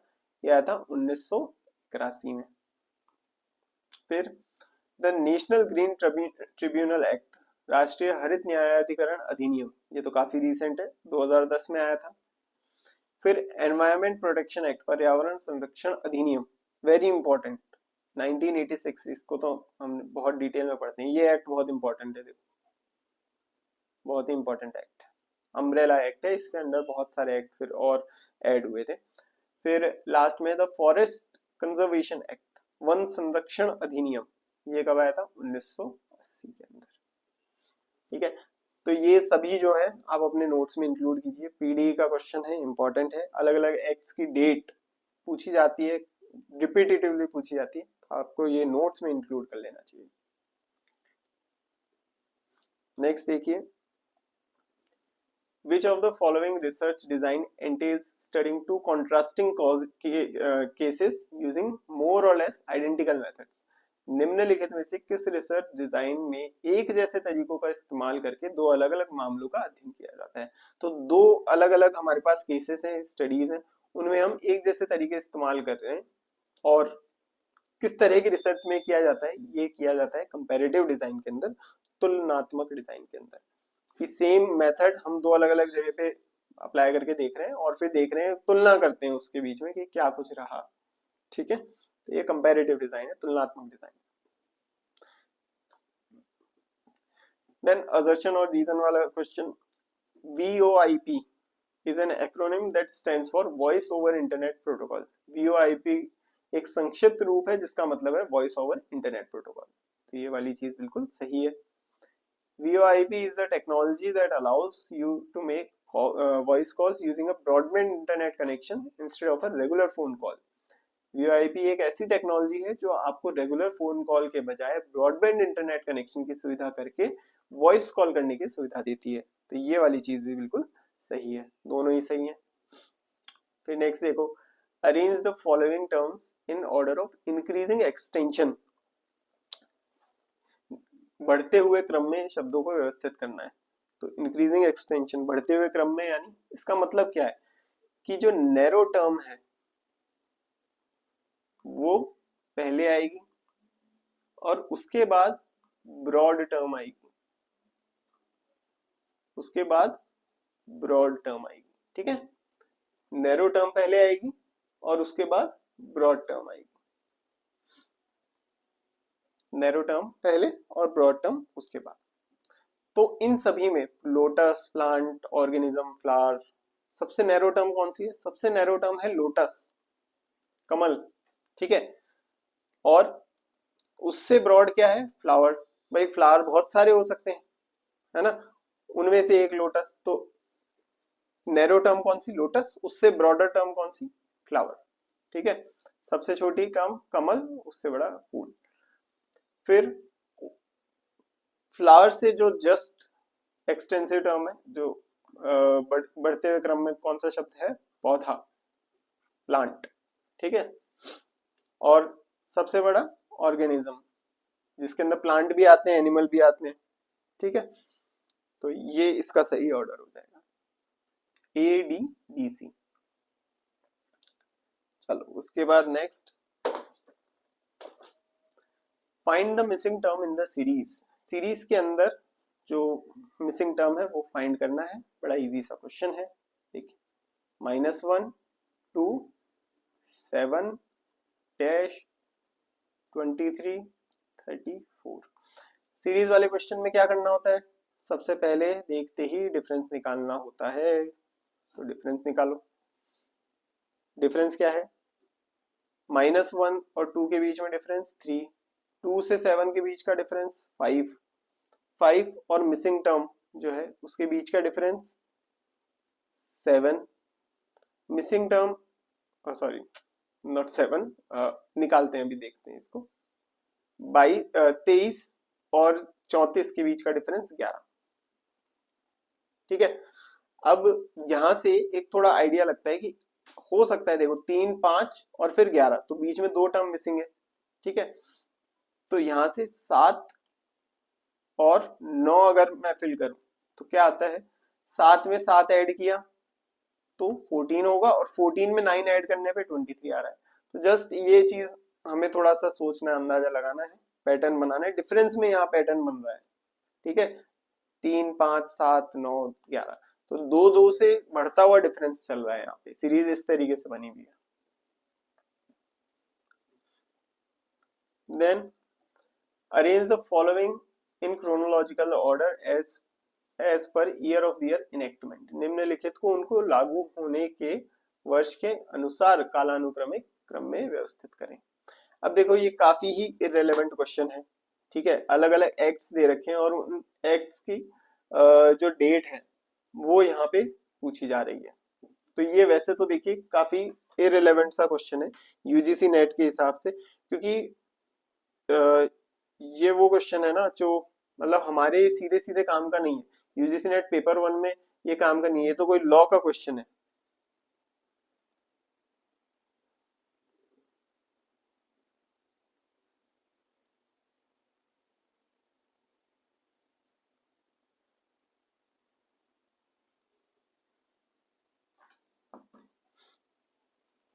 तो देखिए, फिर भी मैं इसके मतलब ईयर लिख रहा हूँ यहाँ पे, मेंशन कर रहा हूँ, बाकी कोई बहुत ज्यादा इंपॉर्टेंट नहीं है। इसको जस्ट आप देख के फिर इग्नोर करके आगे बढ़ जाना, इसको नोट्स में शामिल करने की जरूरत नहीं है। देखो, working journalist act, fixation of rates of wages, ये आया था 1958 में, 1958 में। फिर फर्स्ट प्रेस रेगुलेशन एक्ट, पहला प्रेस विनियमन अधिनियम, ये आया था 1799 में। कंटेम्प्ट ऑफ कोर्ट एक्ट, न्यायालय की अवमानना अधिनियम, ये 1971 में आया था। और indecent representation of women prohibition act, महिलाओं का अश्लील प्रतिनिधित्व निषेध अधिनियम, ये कब आया था? ये 1986 में आया था। ठीक है, तो जस्ट इसको देख लीजिए, पढ़ लीजिए और फिर आगे बढ़ जाइए। ये अच्छा क्वेश्चन है, देखो करेक्ट स्टेटमेंट इसमें से आइडेंटिफाई करने हैं। चाणक्य कंपोज्ड अर्थशास्त्र at the Vallabhi university. Chanakya ने वल्लभी विश्वविद्यालय में अर्थशास्त्र की रचना करी थी। अब आपको ये याद होना चाहिए चाणक्य किस यूनिवर्सिटी से एसोसिएटेड थे, तक्षशिला विश्वविद्यालय से। ठीक है, तो चाणक्य तक्षशिला से थे, वल्लभी से नहीं थे, तो ए यहाँ पे गलत हो जाएगा। तो ए अगर गलत हो जाएगा तो ए वाले ऑप्शंस को हम एलिमिनेट कर सकते हैं। ठीक है, अब ऑप्शंस के हिसाब से देखिए, बी दोनों में आ रहा है, डी दोनों में आ रहा है और ई दोनों में आ रहा है ना। तो बचा क्या, सी बचा है। अब सी को हमें देखना है, अगर सी सही है तो आंसर फर्स्ट हो जाएगा और अगर सी गलत है तो आंसर फोर्थ हो जाएगा। सी क्या है, Acharya Shilabhadra was the highest living authority in Odantapuri. तो अगेन आचार्य शीलभद्र कहां से थे, ये नालंदा से थे, उदंतपुरी से नहीं थे, तो सी भी गलत हो जाएगा। सी क्या हो जाएगा, गलत हो जाएगा, तो आंसर हो गया फोर्थ। ठीक है, ये भी आपको पता होना चाहिए। जब हायर एजुकेशन में मैंने यूनिवर्सिटीज करवाई थी तो वहां के जो फेमस स्कॉलर्स हैं उन सबके नाम भी बताए थे, तो ये उन्हीं में से नाम है। ठीक है, बाकी भी अगर जैसे आप स्टेटमेंट्स देखते हैं, Panini who wrote Ashtadhyayi was an alumni of Takshashila. Ashtadhyayi लिखने वाले पाणिनि तक्षशिला के पूर्व छात्र थे, तो ये भी चीज सही है। ठीक है, अग्रहारा कौन है, ऐसा सेटलमेंट, ऐसे एजुकेशनल इंस्टीट्यूट जहाँ पे सिर्फ ब्राह्मण है, ये भी सही है। आप इसको नोट्स में इंक्लूड करना चाहें तो कर सकते हैं। जैन educational institutions are also known as बदसी, तो बसदी, तो बसदी के नाम से जैन के जो शैक्षणिक संस्थान है उनको जाना जाता था। जैसे बुद्धिस्ट के जो यूनिवर्सिटीज थी उनको महाविहार के नाम से जाना जाता है, जैन के एजुकेशनल इंस्टीट्यूशंस को बसदी के नाम से जाना जाता था। तो ये सभी चीजें आप अपने नोट्स में साइड बाय साइड लिख लें। नेक्स्ट देखिए, the average age of 34 students and a teacher reduces by 0.5 years if the teacher is excluded. The initial average of the class including teacher is 16 years. Find the age of the teacher. 34 student और एक teacher की औसत उम्र 0.5 साल कम हो जाती है अगर टीचर को हटा दिया जाए। टीचर को मिलाकर क्लास की शुरुआती औसत उम्र 16 साल की है। ठीक है, चलो देखो, शुरुआती एवरेज कितना बताया हुआ है, 16। टीचर को अगर हटा दें, ठीक है, sorry including the teacher, initial कितना है 16। तो देखो टीचर प्लस 34 स्टूडेंट्स, टोटल कितने हो गए, 35 लोग हो गए। इनका एवरेज कितना बताया हुआ है, इंक्लूडिंग द टीचर 16। ठीक है, एक इक्वेशन तो ये बन गई। दूसरा, अगर टीचर को हटा दूं तो 34 स्टूडेंट्स का एवरेज, 34 स्टूडेंट्स का एवरेज, एस को मैं क्या ले रहा हूँ, स्टूडेंट्स का एवरेज ले रहा हूँ। ठीक है, तो 34 इंटू एस, इसलिए मैंने ये स्टूडेंट्स की एज का टोटल हो जाएगा। अगर स्टूडेंट की एवरेज एज एस है, ठीक है, तो 34 स्टूडेंट्स की टोटल एज कितनी हो जाएगी, 34 एस हो जाएगी। तो 34 एस यहाँ पे मैंने लिख दिया कि स्टूडेंट्स की टोटल एज डिवाइडेड बाय 34, ये कितनी है, 0.5 साल कम होगी, 16 से 0.5 साल कम यानी 15.5। ठीक है, स्टेटमेंट वाला क्वेश्चन है, अगर स्टेटमेंट क्लियर नहीं होता है तो मैं चाहूंगा कि वीडियो को पॉज करके आप इसको पढ़ लें, तभी ये इक्वेशंस बना पाओगे। ठीक है, अगर नहीं आ रहा है समझ में तो एक बार पॉज करके 2 बार पढ़ लेना। फिर देखो यहां से हम सॉल्व करेंगे, देखो 34 से तो 34 कट जाएगा, एस की वैल्यू क्या आ गई 15.5, ये एस की वैल्यू आ गई हमारे पास। अब ये जो एस की वैल्यू आई है इसको इक्वेशन 1 में पुट कर दो, T plus 34 into 15.5 divided by 35 is equal to 16। अब एक वेरिएबल है इक्वेशन के अंदर, इसको सॉल्व करना है, तो बस सॉल्व करके हम इसको लिख सकते हैं, टी की टीचर की एज आ जाएगी 33। इजी सी इक्वेशन है, देखो थोड़ा सा इसको सॉल्व कीजिए, you will get the answer. Select appropriate Maxim's of teaching, पढ़ाने के लिए सही सिद्धांतों को चुने। सही सिद्धांत कौन कौन से हैं, सिंपल टू कॉम्प्लेक्स, सरल से जटिल, बिल्कुल सही सिद्धांत है कि जब आप पढ़ाना शुरू करें सबसे पहले आसान चीज पढ़ाएं, धीरे धीरे कॉम्प्लेक्सिटी को बढ़ाएं। दूसरा सिद्धांत दे रखा है रूरल टू अर्बन, ग्रामीण से शहरी, ऐसा कोई सिद्धांत होता ही नहीं है। तीसरा सिद्धांत concrete to abstract, concrete to abstract, ठोस से अमूर्त, हिंदी इसकी गलत है, ठोस नहीं आएगा, यहाँ पे आएगा मूर्त से अमूर्त की ओर। कॉन्क्रीट और एब्स्ट्रैक्ट ये दोनों बहुत इंपॉर्टेंट चीजें हैं, ठीक है। ये मैक्सिम सही है, ये सिद्धांत सही है, इसको ध्यान से समझिएगा। कॉन्क्रीट टू एब्स्ट्रैक्ट, पहले हम मूर्त चीजों को समझते हैं, उसके बाद अमूर्त चीजों को समझते हैं। कॉन्क्रीट चीजें, मूर्त चीजें कौन सी है? देखो, मूर्त वो है जिसे हम हाथ लगा के देख इसके ऐसे समझ सकते हैं, ठीक है, टच कर सकते हैं, जिसको टेंजिबल है। जो एब्स्ट्रैक्ट क्या है? जो अमूर्त, उसको हम देख नहीं सकते, सोच नहीं सकते, बस महसूस कर सकते हैं, ठीक है, आइडिया लगा सकते हैं कि हाँ ऐसा होगा, ठीक है। तो पहले मूर्त चीजों के बारे में बताया जाता है, उसके बाद अमूर्त के बारे में बताया जाता है, और हम समझ लेते हैं। जैसे एक एब्स्ट्रैक्ट आइडिया है कि ये जो हमारी गैलेक्सी है, ऐसी और भी कई गैलेक्सीज होंगी। अब ये जो है ये अमूर्त है अपने आप में, आप उस आकाशगंगा को आपने महसूस नहीं किया है कभी, ठीक है, आपके लिए अमूर्त है, ठीक है। ये भी एक थ्योरी है कि शायद हम मल्टीवर्स में जी रहे हैं, ये भी आपके लिए अमूर्त है ना।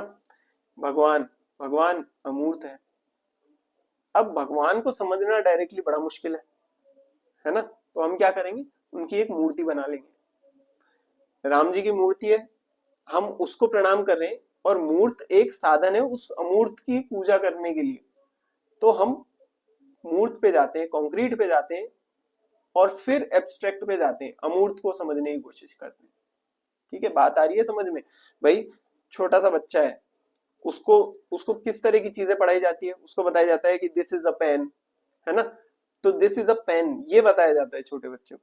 जैसे जैसे आप क्लासेस में बड़े होते जाएंगे, ठीक है, तो हमें आकाश गंगाओं की बात चल रही है, आकाश गंगाओं को हम कैसे समझ सकते हैं? हमारे लिए वो सब एब्स्ट्रैक्ट आइडियाज है, लेकिन हम समझ लेते हैं। लेकिन बचपन में ही अगर हमें बताया जाए आकाश गंगा के बारे में, तो हम नहीं समझ पाएंगे, स्पेस के बारे में बताए नहीं समझ पाएंगे। तो कॉन्क्रीट चीजें, जैसे दिस इज अ पेन, मैं इसको अपने हाथ में ले सकता हूँ, छू सकता हूँ, देख सकता हूँ, तो this is a concrete thing, ठीक है। आई होप ये डिफरेंस आपको समझ में आ गया होगा। अगला सिद्धांत दे रखा है analysis to synthesis, analysis to synthesis, विश्लेषण से संश्लेषण। अब ये बड़ी अच्छी चीज है, हमेशा एनालिसिस पहले आता है और सिंथेसिस बाद में आता है। एनालिसिस का क्या मतलब है? जब आप चीजों को अलग अलग एग्जामिन कर रहे हो, अलग अलग इन्वेस्टिगेट कर रहे हो, ठीक है, वो होता है एनालिसिस, वो होता है उसका विश्लेषण करना, अलग अलग तौर पे आप उन चीजों को जांच रहे हो, एनालिसिस। सबको साथ में मिला के वो चीजें किस तरीके से परफॉर्म कर रही है, सबको साथ में मिलाना, दैट इज सिंथेसिस, ठीक है। आपको पता है कि पहिया घूमता है, घूम के चलेगा, फ्रिक्शन कम करेगा। आपको पता है कि भाई ये एक मोटर है, ठीक है, ये चीजों को घुमा सकती है। आपने पहले एनालिसिस किया, बाद में साथ में जोड़ के एक कार बना दी, तो पहले एनालिसिस किया तभी आप उसको जोड़ के बाद में सिंथेसिस कर पाए हो, संश्लेषण कर पाए हो। अगर आप अलग अलग ही नहीं चीजों को समझोगे तो सिंथेसिस भी नहीं कर पाओगे, संश्लेषण भी नहीं कर पाओगे। अगर आपके पास ऐसी मोटर ही नहीं होगी, अगर आप कोई मोटर बना ही नहीं पाए जो पहिए को गोल घुमा सके, तो गाड़ी कैसे बनाओगे? नहीं बना सकते। तो पहले एनालिसिस किया जाता है, पहले अलग अलग चीजों को समझा जाता है, देखा जाता है, परखा जाता है, उसके बाद उनको जोड़ा जाता है, और साथ में वो कैसे काम कर रही हैं उस चीज को समझा जाता है। तो पहले एनालिसिस होगा और बाद में सिंथेसिस होगा, पहले विश्लेषण होगा उसके बाद में संश्लेषण होता है। तो A C and D are the correct maxims, सही सिद्धांत। नेक्स्ट देखो, arrange the following in the increasing order of the percentage, निम्नलिखित को उनके प्रतिशत के बढ़ते क्रम में व्यवस्थित करें।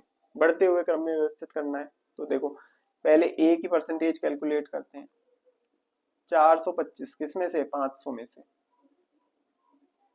इंटू 100। ये तो देखो बड़ा इजी सा है, 2 जीरो से 2 जीरो जाएंगे, 5 अट्ठे 40 और 5 25, ठीक है, 85% आ गया। फिर बी को निकालो, 384 आउट ऑफ 540 इंटू 100, ठीक है। तो इस पर इसको निकालने की कोशिश करो। इस जीरो से ये जीरो चला गया, देन 54, ये 2 से जाएगा, 2 से जाएगा 2 और 7, 27 बार, ये 2 से जाएगा 19 और 2, 192। ठीक है, अब 27 और 192 ये दोनों किससे जाएंगे, 3 से जा सकते हैं, 3 से ले जाओ, 6 और 3 चौक 12, इसको 3 से ले जाओ तो 9 आएगा। ठीक है, अब 9 से तो सीधे ही हम इसको सॉल्व कर सकते हैं, 9 सत्ते 63। अच्छा ध्यान रखना ये यहाँ पे 10 भी है तो ये 640 होगा, है ना। 640 को भाग दो 9 से, 6 सत्ते 63, बचेगा कितना 10, तो 9 एकम 9। पॉइंट के बाद कुछ और डिजिट होगी, पॉइंट के बाद ये जो कंपैरिजन वाले होते हैं ना, पॉइंट के बाद तभी सॉल्व कीजिएगा अगर जरूरत पड़े तो, नहीं तो ऐसे पॉइंट पॉइंट करके छोड़ दो। आगे देखो सी को कैलकुलेट करते हैं, सी कितना है 570, कितने में से 700 में से, इंटू 100। अब 7 से सीधे ही ले जाओ, 7 6 42, 7 7 49, 7 8 56, फिर 10 बचा तो 7 एकम 7 और पॉइंट कुछ आगे रहेगा डिजिट। फिर डी को सॉल्व करो, 480 आउट ऑफ 660 कितना परसेंटेज होगा, इस 0 से ये 0 ले जाते हैं, 2 से जाएगा बिल्कुल जाएगा 33, ये 2 से जाएगा 24, फिर 3 से जाएगा 11 बार, ये 3 से जाएगा 8 बार, तो 800 बटा 11, इसको सॉल्व करो कितना आएगा, 11 7 77, 30 बचा तो 11 दूना 22, 72 पॉइंट समथिंग। ठीक है, तो सबसे छोटा कौन सा है, ये 71 पॉइंट समथिंग, सबसे छोटा कौन सा है बी, इनको हटा दो। बी के बाद फिर कौन सा आएगा, डी आएगा, तो बी के बाद डी, दोनों में बी के बाद डी आ रहा है, ठीक है। फिर उसके बाद सी आएगा क्योंकि 81 पॉइंट समथिंग है, और लास्ट में ए आ जाएगा, तो सी और फिर ए, तो ये वाला हो जाएगा हमारा सही फर्स्ट आंसर, ये भी हट जाएगा, राइट। चलो next, arrange the following chronologically, कालानुक्रमिक तरीके से सबको व्यवस्थित करना है। तो देखो काफी रिनोड इंस्टीट्यूशन से कुछ ऐसा हटके आया नहीं है, हर बार इन सभी की जो भी ईयर है हम पढ़ते हैं। देखो एनसीईआरटी 1961 में हुई थी, नेक ये 1994 में हुआ, एनआईआरएफ ये तो बहुत रीसेंट है, मोदी जी लेकर आए थे 2015 में, एआईसीटी ये काफी पुरानी है 1945 में, और यूजीसी, अब यूजीसी जब भी लिखा जाए यूजीसी आपके दिमाग में 3 डेट्स आ जानी चाहिए। ठीक है, अगर कुछ भी मेंशन नहीं कर रखा है तो हम उसे जो लेटेस्ट वाली डेट है 1956 कंसिडर कर लेंगे, लेकिन हाँ एक दिमाग में केस रखना कि यूजीसी 3 डेट्स हो सकती है, यूनिवर्सिटी ग्रांट कमिटी 1945 वाली, यूनिवर्सिटी ग्रांट कमीशन जब इसको कमीशन बना दिया 1953 में, और 1956 में यूजीसी एक्ट आया था जिसके बाद जो कमीशन है इसको एक स्टैट्यूटरी बॉडी बना दिया गया था। तो आप अपने दिमाग में रखना कि तीनों में से कुछ भी हो सकता है, बाकी बाय डिफॉल्ट 1956 लेके चलो, अगर इससे आंसर बन जाए तो बहुत बढ़िया, तो इससे आंसर हमारा बन जाएगा इस केस में, जो कि है आंसर 3। चलो फिर नेक्स्ट, एजुकेशन के अलग अलग मेथड्स, जो अलग अलग तरीके से हमें मेथड से एजुकेशन दी जा सकती है, इंस्ट्रक्शन यानी अनुदेश, इंडोक्ट्रिनेशन, मतारोपण, ये भावना नहीं होगा, मतारोपण,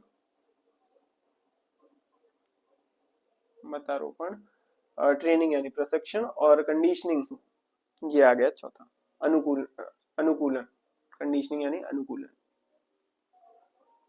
अनुकूलन, ठीक है, अनुकूलन। तो कौन कौन से कॉन्सेप्ट हैं उनसे जोड़ के देखते हैं। To form beliefs in students, किसमें किया जाता है, छात्रों में पक्के विश्वास पैदा करना, ये इंडोक्ट्रिनेशन में किया जाता है, मतारोपण में ब्रेन वॉश वाली चीज होती है। ठीक है, छात्रों में कुछ रिजिड बिलीव्स डाल दिए जाते हैं, जैसे हमारे साथ बहुत बुरा हो रहा है चलो हम भी बुरा करें, ठीक है, इस तरह के बिलीव डाल दिए जाते हैं इंडोक्ट्रिनेशन के अंदर। हमारे साथ बुरा हो रहा है पटरियों को उखाड़ दो, ये इंडोक्ट्रिनेशन है, मतारोपण है। ठीक है, फिर to shape their behaviour and conduct, उनके व्यवहार और आचरण को आकार देना। अब ये बड़ा ही कंफ्यूजिंग स्टेटमेंट है देखो, यहाँ पे अगर बिहेवियर एंड कंडक्ट लिखा हुआ है तो इसका आंसर हो गया ट्रेनिंग यानी प्रशिक्षण। अगर लिखा होता बिहेवियर एंड हैबिट्स तो कंडीशनिंग हो जाता, क्योंकि बिहेवियर एंड हैबिट्स कंडीशनिंग के अंदर आकार दिए जाते हैं, शेप किए जाते हैं। लेकिन क्योंकि बिहेवियर एंड कंडक्ट लिखा हुआ है तो वो ट्रेनिंग में होगा। जैसे आर्मी ट्रेनिंग है, आर्मी ट्रेनिंग में कंडक्ट सिखाया जाता है, आचरण सिखाया जाता है ना। बिहेवियर प्रॉपर आपका व्यवहार कैसा होना चाहिए, सीनियर से आपको बात करनी है तो किस व्यवहार के साथ किस आचरण से करनी है, तो ये आर्मी ट्रेनिंग में सीखने को मिलता है आपको। फिर तीसरा है टू इम्प्रूव लर्निंग स्किल्स, सीखने के कौशल में सुधार करने के लिए, कंडीशनिंग। ठीक है, पावलोव का बहुत फेमस एक्सपेरिमेंट जो है वो आपने पढ़ा ही होगा, उसमें कंडीशनिंग करी जाती है, एक डॉग की कंडीशनिंग करी जाती है, पावलोव्स एक्सपेरिमेंट ऑफ क्लासिकल कंडीशनिंग, इस नाम से पढ़ा होगा डेफिनेटली आपने। फिर चौथा है टू कमांड विद नॉलेज, ज्ञान के साथ आदेश देना। ठीक है, तो ये किसमें होता है, इंस्ट्रक्शन के अंदर होता है। छोटे बच्चों के लिए काम में लिया जाता है, उनको डू एंड डोंट सिखाए जाते हैं। भाई क्लास में शोर मत करो, अपना टिफिन पूरा खत्म करो, लंच में बचा के नहीं लाना है। ठीक है, तो ये आप आदेश के साथ कुछ सिखा रहे हो, अनुदेश हो जाता है, ये इंस्ट्रक्शन से सिखाना हो जाता है। फिर next, 4 different population consist of numbers as given in A to D below. Compute the variance of each population and arrange in descending order. 4 अलग अलग आबादी में नीचे A से D में दिए गए नंबर हैं, हर आबादी का वेरिएंस निकालें और उन्हें घटते क्रम में व्यवस्थित करें। तो घटते हुए क्रम में व्यवस्थित करना है। देखो भाई, अब ये जो क्वेश्चन है ना, इसमें असल में सॉल्व आपको करना ही नहीं है। अब देखो यहाँ पे अप्रोच समझना जरूरी है। 4 क्वेश्चन, 4 ये डेटा दे रखे हैं, नंबर सीरीज दे रखी है, इनका वेरिएंस कैलकुलेट करना। वेरिएंस से पहले आपको मीन कैलकुलेट करना होता है, तो पहले मीन कैलकुलेट करना, उसके बाद फिर आप वेरिएंस कैलकुलेट करो, तो बहुत अच्छा खासा काम हो जाएगा। तो ये बात आपको क्लियर हो जानी चाहिए कि भाई ये सॉल्व करने वाला क्वेश्चन तो नहीं होना चाहिए, है ना। ये क्वेश्चन कोई 10 मिनट का क्वेश्चन तो पूछा नहीं जाएगा, तो यहाँ पे अप्रोच हमें लगानी है। अब अप्रोच कैसे लगानी है, देखो इसके अंदर इन सभी चारों डेटा सीरीज को एनालाइज करके अंदाजे से सोच के देखो कि किसमें वेरिएंस सबसे ज्यादा होगा। डिसेंडिंग ऑर्डर में अरेंज करना है हमें, है ना, तो कौन सी सीरीज में सबसे ज्यादा वेरिएंस होगा वो हमें एनालाइज करने की कोशिश करनी है, और फिर इस बेसिस पे हम इसको निकालने की कोशिश करेंगे कि भाई किस में सबसे ज्यादा वेरिएंस है। तो सीरीज को एनालाइज करो, देखो 6, 15, 27, 33, 39। दूसरी सीरीज है 1, 2, 3, 4, 5, 6, 7। तीसरी है 10, 16, 10, 16, 10, 10, 16, 16। और चौथी है 10, 15, 10, 15। तो यहाँ पे सीरीज को देख के आपको समझ में आना चाहिए कि सबसे ज्यादा वेरिएशन कौन सी सीरीज में है, सीरीज ए के अंदर। अब सबसे ज्यादा वेरिएशन इसमें है तो वेरिएंस भी इसी का सबसे ज्यादा होगा। तो यहाँ पे फर्स्ट ऑप्शन अगर डिसेंडिंग ऑर्डर में आप अरेंज करोगे तो सबसे ज्यादा वेरिएशन किसमें है, ए में, तो ऑप्शन 2 हो जाएगा आपका। सबसे पहले ए आना चाहिए क्योंकि इसमें सबसे ज्यादा वेरिएशन है, बस ये देखा है हमने और ऑप्शन के हिसाब से आंसर बना दिया। ठीक है, तो ये अब यहाँ पे अप्रोच मैटर करती है। पीवाईक्यू करना क्यों जरूरी है, देखो क्योंकि पीवाईक्यू करने से इस तरह के जो क्वेश्चंस होते हैं उनमें क्या अप्रोच लगानी चाहिए वो समझना बहुत जरूरी है। कई बार क्वेश्चंस इस तरीके से आते हैं कि जहाँ पे अप्रोच ही मैटर करती है। अब ये क्वेश्चन भी ऐसा ही है कि यहाँ पे अप्रोच समझना जरूरी है। अब यहाँ पे कई बार मेरे पास डाउट्स में बच्चे पूछते हैं, कमेंट में पूछते हैं कि सर बाकी क्यों नहीं बताया, है ना। कुछ बच्चे सोचते हैं कि अच्छा सर को नहीं आता होगा वेरिएंस इसीलिए नहीं बता रहे। अरे भाई सर को आता है, नहीं बताया जा रहा है क्योंकि हम चाहते हैं सही अप्रोच से करो। वेरिएंस निकालने को तो निकाल सकते हैं चारों का, लेकिन अप्रोच क्या लगानी है उस पर ध्यान दो आप। चलो नेक्स्ट क्वेश्चन, असर्शन और रीजनिंग का क्वेश्चन है। As per classical Indian school of logic the argument the sky lotus is fragrant because it is a lotus like the lotus of a lake is felicitous. भारतीय तर्कशास्त्र के शास्त्रीय मत के अनुसार आकाश कमल सुगंधित है क्योंकि यह एक कमल है जैसे झील का कमल। यह तर्क दोषपूर्ण है। तो ये फेलिशियस आर्ग्यूमेंट है, दोषपूर्ण है, बिल्कुल सही बात है। In the above argument the middle term is non exclusive. अब देखो मिडल टर्म नॉन एक्सक्लूसिव नहीं है, उपरोक्त तर्क में मध्य पद गैर अनन्य है, तो ऐसा नहीं। प्रॉब्लम क्या है कि यहाँ पे जो माइनर टर्म है वो अनरियल है, ठीक है, माइनर टर्म अनरियल है, लघु पद जो है अनरियल है, वो एग्जिस्ट नहीं करता एक्चुअल में। स्काई लोटस असल में कुछ थोड़ी, आकाश कमल असल में थोड़ी कुछ है। जैसे हम बोलते हैं कि भाई ख्याली पुलाव बहुत टेस्टी होते हैं क्योंकि वो पुलाव है ना, सेम फेलेशियस आर्गुमेंट हो गया। तो अरे भाई ख्याली पुलाव एग्जिस्ट थोड़ी ही करते हैं, स्काई लोटस तो बोला जाता है बस कि आकाश को देख के कि अगर बहुत सुंदर सी आकृति कुछ आकाश, तो बोल सकते हैं कि oh there is a sky lotus. तो असल में क्या है कि वो अनरियल है, एग्जिस्ट नहीं करता, ये इसकी समस्या है। और कौन सी फैलेसी है ये? जो असिद्ध फैलेसी है उसके अंदर, असिद्ध जो हेत्वाभास है उसके अंदर आश्रय असिद्ध, ये असल में फैलेसी है, ये असल में हेत्वाभास है जो यहाँ पे हो रहा है। तो यहाँ पे असर्शन जो है वो सही हो जाएगा, A is correct but R is not correct. क्यों? क्योंकि लघु पद अवास्तविक है। Next, it is based on the assumption that mass media have subtle effect on audiences who unknowingly absorb the dominant symbols, images and messages of media. यह इस धारणा पर आधारित है कि मास मीडिया का दर्शकों पर सूक्ष्म प्रभाव पड़ता है जो अनजाने में मीडिया के प्रमुख प्रतीकों, छवियों और संदेशों को आत्मसात कर लेते हैं। ठीक है, तो यहाँ पे क्या चीज हो रही है देखो, The above mentioned communication theory is known by what name and who developed it? कौन सी कम्युनिकेशन थ्योरी से रिलेटेड है? तो ये हो जाती है आपकी कल्टीवेशन थ्योरी। ठीक है, और दिया किसने? जॉर्ज गर्गनर ने दिया है। ठीक है, ये सभी थ्योरीज हमें पेड बैच में तो मैंने सारी करवाई हुई है। मास मीडिया की बहुत सारी थ्योरीज है, ठीक है, शॉर्ट में हमने सभी को डिस्कस किया था। और वहां पे मैंने आपको बताया था कल्टीवेशन थ्योरी क्या कहती है कि आपको मीडिया के अंदर कुछ ऐसी चीजें दिखाई जाती है तो कई बार आप अननोइंगली उस चीज को सच मानने लग जाते हो। जैसे मैंने एग्जांपल भी दिया था, एक सीरीज आई थी मिर्जापुर। अब मिर्जापुर सीरीज देख के आपको लगता होगा कि भाई मिर्जापुर तो बड़ी खतरनाक जगह है, लेकिन जब वास्तव में आप मिर्जापुर जाओगे, यूपी के अंदर है ये जगह, मैं खुद वहां गया हूँ, बड़ी शांत बड़ी प्यारी जगह है, वहां मंदिर में गए थे हम, तो ऐसी कोई समस्या है नहीं मिर्जापुर के अंदर। लेकिन जब आप सीरीज के अंदर देखते हो तो आपको लगेगा कि यार मिर्जापुर क्या पता कैसी जगह होगी। ठीक है, असल में जाओगे तो पता चलेगा कि भाई इतनी भी कोई खतरनाक नहीं है। राजस्थान को आप टीवी में और सब देखोगे तो लगेगा पानी नहीं है, लेकिन असल में यहाँ आके देखोगे राजस्थान में खूब पानी है, कहीं ऐसे समस्या नहीं। हाँ, जो डेजर्ट एरिया है वहां पे पानी नहीं है, लेकिन ऐसा नहीं है कि राजस्थान में पानी नहीं है। राजस्थान में नॉर्मल तरीके से भी घर रहते हैं, जैसे दिल्ली में मुंबई में, वैसे जयपुर में भी रहते हैं लोग, कोई पानी की ऐसे कोई कमी नहीं है। नेक्स्ट देखो, करेक्ट स्टेटमेंट कौन कौन से?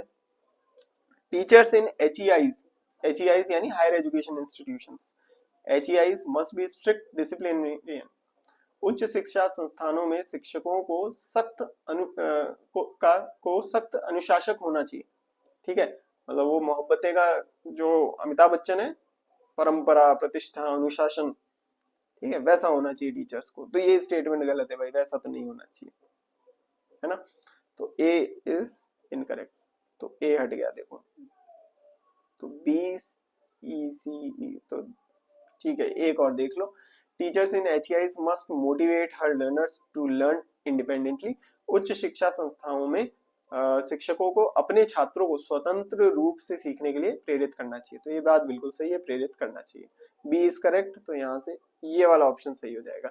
वेरीफाई करने के लिए सी और डी को भी देख लो। सी क्या कह रहा है? Teachers in HEIs must not use any technology, मतलब टीचर्स को कोई टेक्नोलॉजी यूज ही नहीं करनी चाहिए।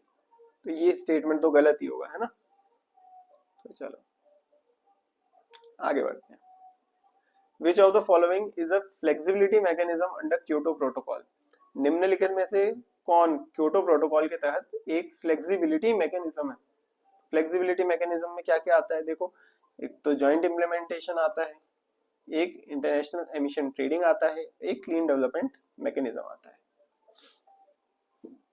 A, D and E। Then Bhopal disaster 1984, very important बहुत सारे क्वेश्चन बनते हैं भोपाल गैस त्रासदी या भोपाल गैस ट्रेजेडी से। तो Bhopal disaster 1984 is one of the most tragic industrial accident which happened due to release of dash gas into the atmosphere from Union Carbide factory। Bhopal आपदा 1984 सबसे दुखद औद्योगिक घटनाओं में से एक है जो यूनियन कार्बाइड फैक्ट्री से वातावरण में डैश गैस के रिसाव के कारण हुई थी। तो कौन सी गैस थी जो रात भर में रिलीज हो गई थी और काफी सारे लोग गंभीर रूप से घायल हो गए थे, कुछ की तो मौत भी हो गई थी रात ही रात में। तो ये थी मिथाइल आइसोसाइनेट। बहुत इंपॉर्टेंट ये घटना है, तो इसका नाम भी आपको पता होना चाहिए, इसके बारे में आपको पता होना चाहिए। चलो अब हमारा पैसेज वाला क्वेश्चन, लास्ट के 5 क्वेश्चन है। पैसेज आपका हिंदी में भी करेंगे, इंग्लिश में भी करेंगे, लेकिन पहले इंग्लिश में पढ़ते हैं। अगर आप हिंदी मीडियम के लर्नर हैं जो हमें फॉलो कर रहे हैं, तो आप वीडियो को थोड़ा सा आगे बढ़ा लीजिए, आप डायरेक्टली हिंदी वाले पैसेज की तरफ जा सकते हैं। और इंग्लिश मीडियम वाले हैं तो चलिए इंग्लिश का पैसेज देख लेते हैं। सबसे पहले देखो पैसेज करने का तरीका क्या होता है कि पैसेज की 2-3 लाइनें आपको रीड करनी है, जिससे कि आपको पैसेज का बेसिक आइडिया लग जाए। एक साइट रीडिंग देनी है। साइट रीडिंग कैसे देते हैं वो आप करते करते सीखोगे कि वर्ड्स को बहुत ऐसे अच्छे से पढ़ना नहीं है, जस्ट देखना है। ये होता है साइट रीडिंग, कि देख के आप पढ़ लो, ठीक है, प्रैक्टिस करोगे तो हो जाएगा। तो सबसे पहले थोड़ी सी साइट रीडिंग, हालांकि मैं बोल के बताता हूँ आपको समझाने के लिए। Socialism aims at equality and social justice through government ownership and control over the means of production. तो ये हमने देखा, तो ठीक है, थोड़ा बहुत आइडिया लग गया कि पैसेज किससे रिलेटेड होगा। 1-2 लाइन पढ़ के आइडिया लग जाता है कि भाई socialism, capitalism, social justice, equality, government ownership, इन सबसे रिलेटेड कुछ है, ठीक है, बेसिक आइडिया लग गया। इसके बाद फिर क्वेश्चन पढ़ना है हमें। हमारी अप्रोच क्या होगी, पैसेज का ओवरव्यू ले लिया, देख के आइडिया समझ लिया, फिर क्वेश्चन पढ़ेंगे और फिर उस क्वेश्चन का आंसर हमें पैसेज में ढूंढना होगा। पेपर 1 के जो पैसेज आते हैं सब इसी पैटर्न पे फॉलो होते हैं, सभी इसी तरीके से सॉल्व हो जाएंगे इजीली। तो देखो, according to the passage the key to success in any political system lies with its dash।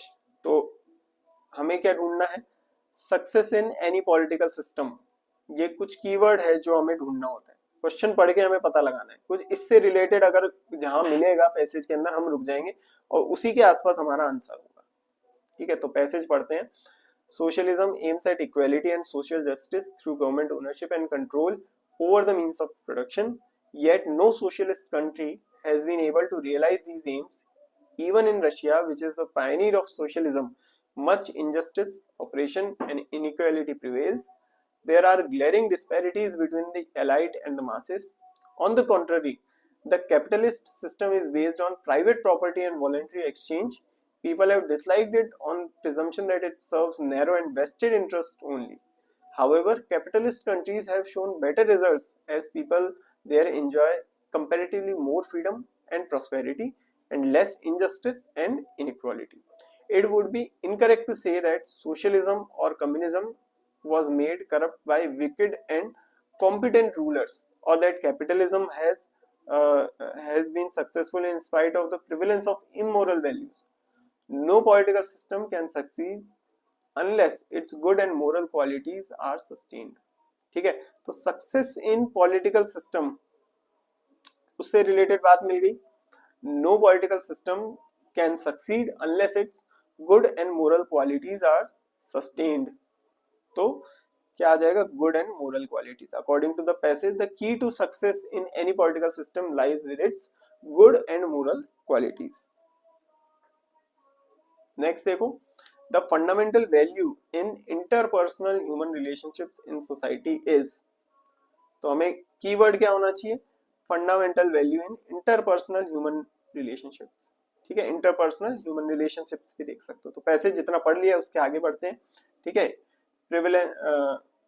No political system can succeed unless its good and moral qualities are sustained.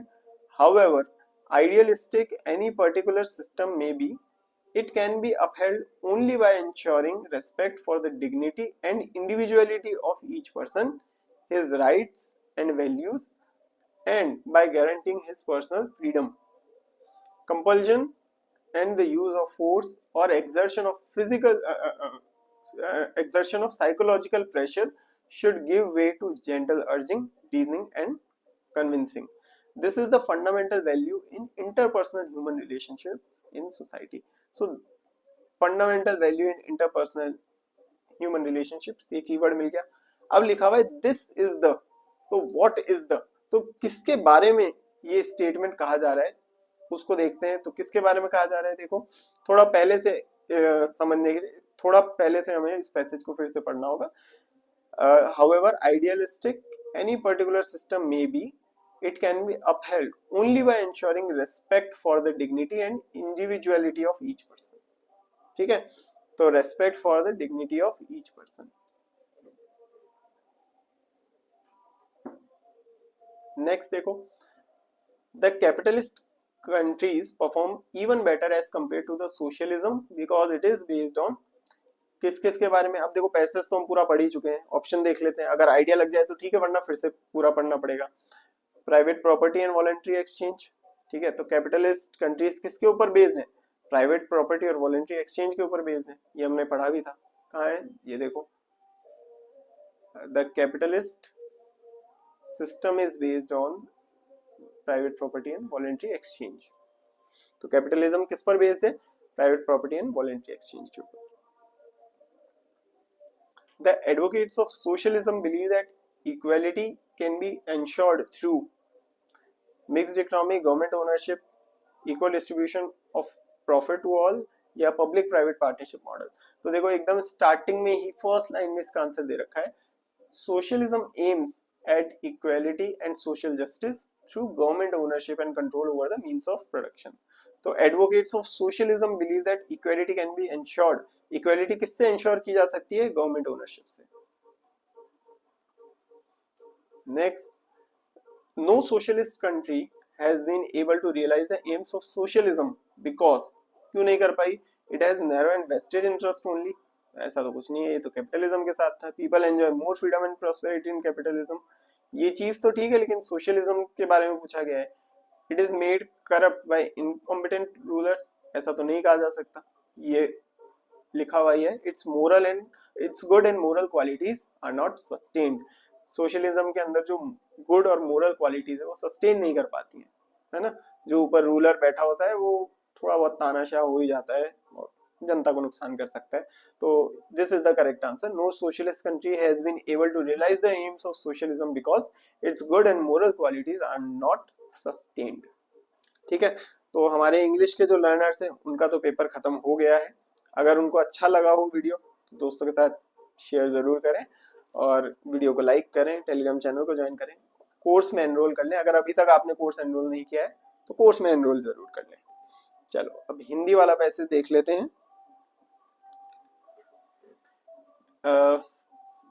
सबसे पहले देखो passage को solve करने का तरीका क्या है कि एक दो लाइन पढ़ लो पैसेज की, एक बेसिक आइडिया ले लो, ठीक है. उसके बाद फिर हम क्वेश्चन पढ़ेंगे और क्वेश्चन पढ़ के उसका आंसर ढूंढने की कोशिश करेंगे.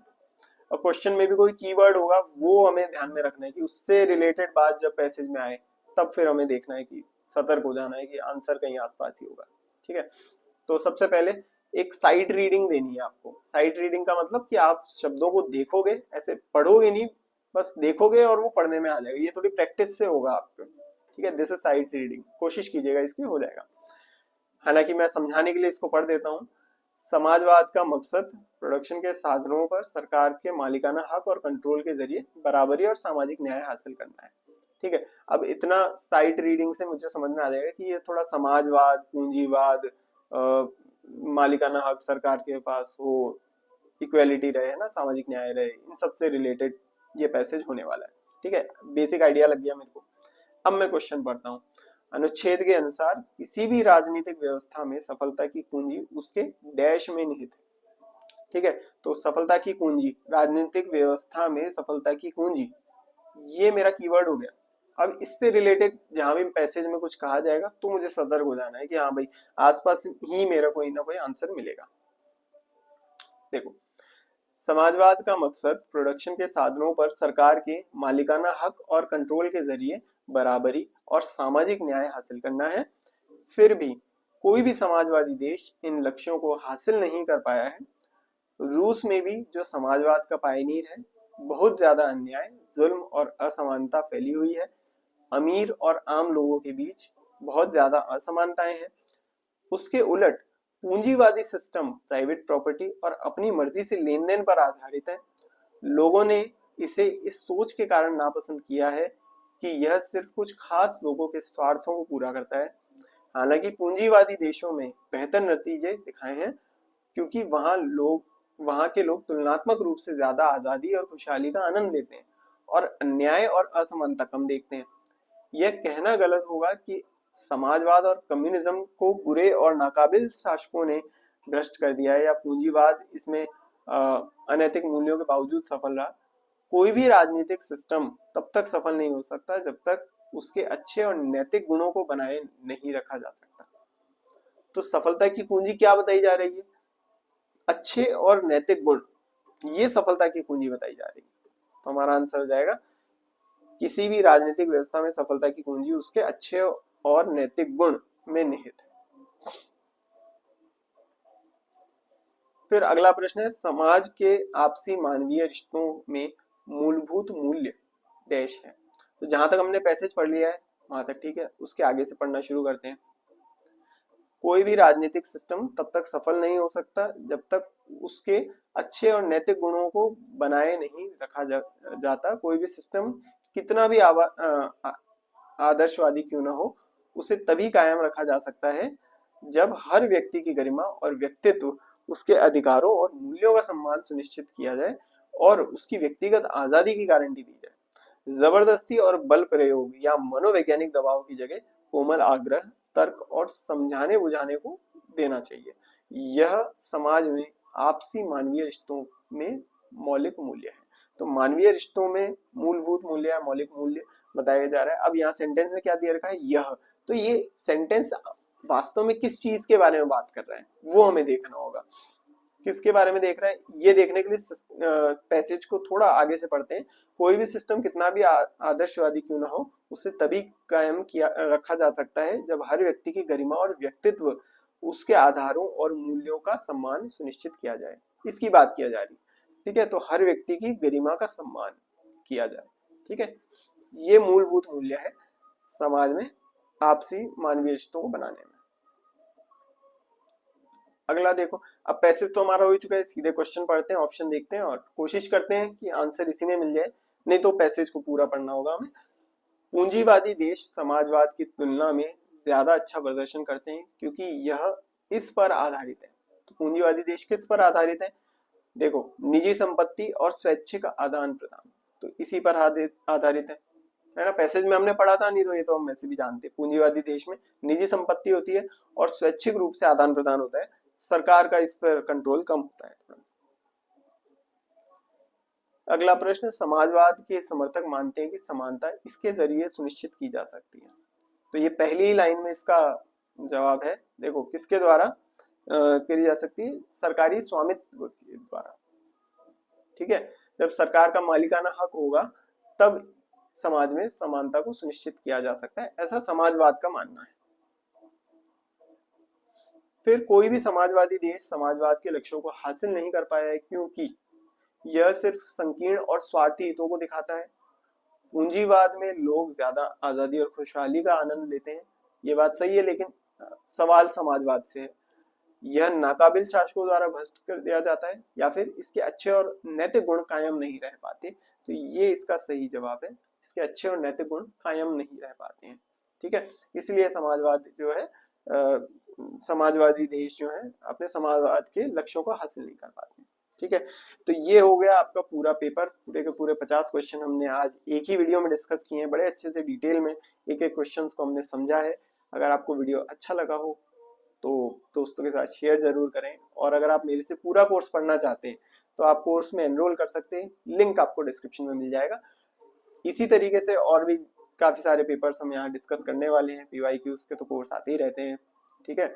और लास्ट सेशन में जो हमारी सक्सेस स्टोरी हुई थी उसमें तो एक स्टूडेंट हमारा ऐसा भी था जिसने सिर्फ PYQs का कोर्स किया था हमारा, और उसका JRF निकला है हाल फिलहाल में। सक्सेस स्टोरीज का वीडियो आपको मिल भी जाएगा। तो PYQs करना बहुत ज्यादा इंपॉर्टेंट है, हमारे साथ PYQs के लिए आप जुड़िए। यूट्यूब चैनल को सब्सक्राइब कीजिए, टेलीग्राम चैनल को ज्वाइन कर लीजिए। मेरा जब भी कोई वीडियो आता है तो टेलीग्राम चैनल पे आपको लिंक वहां मिल जाएगी, तो उसको आप बाद में जाके भी देख सकते हैं। ठीक है, तो चलिए मिलते हैं आपसे नेक्स्ट वीडियो में। Thank you very much.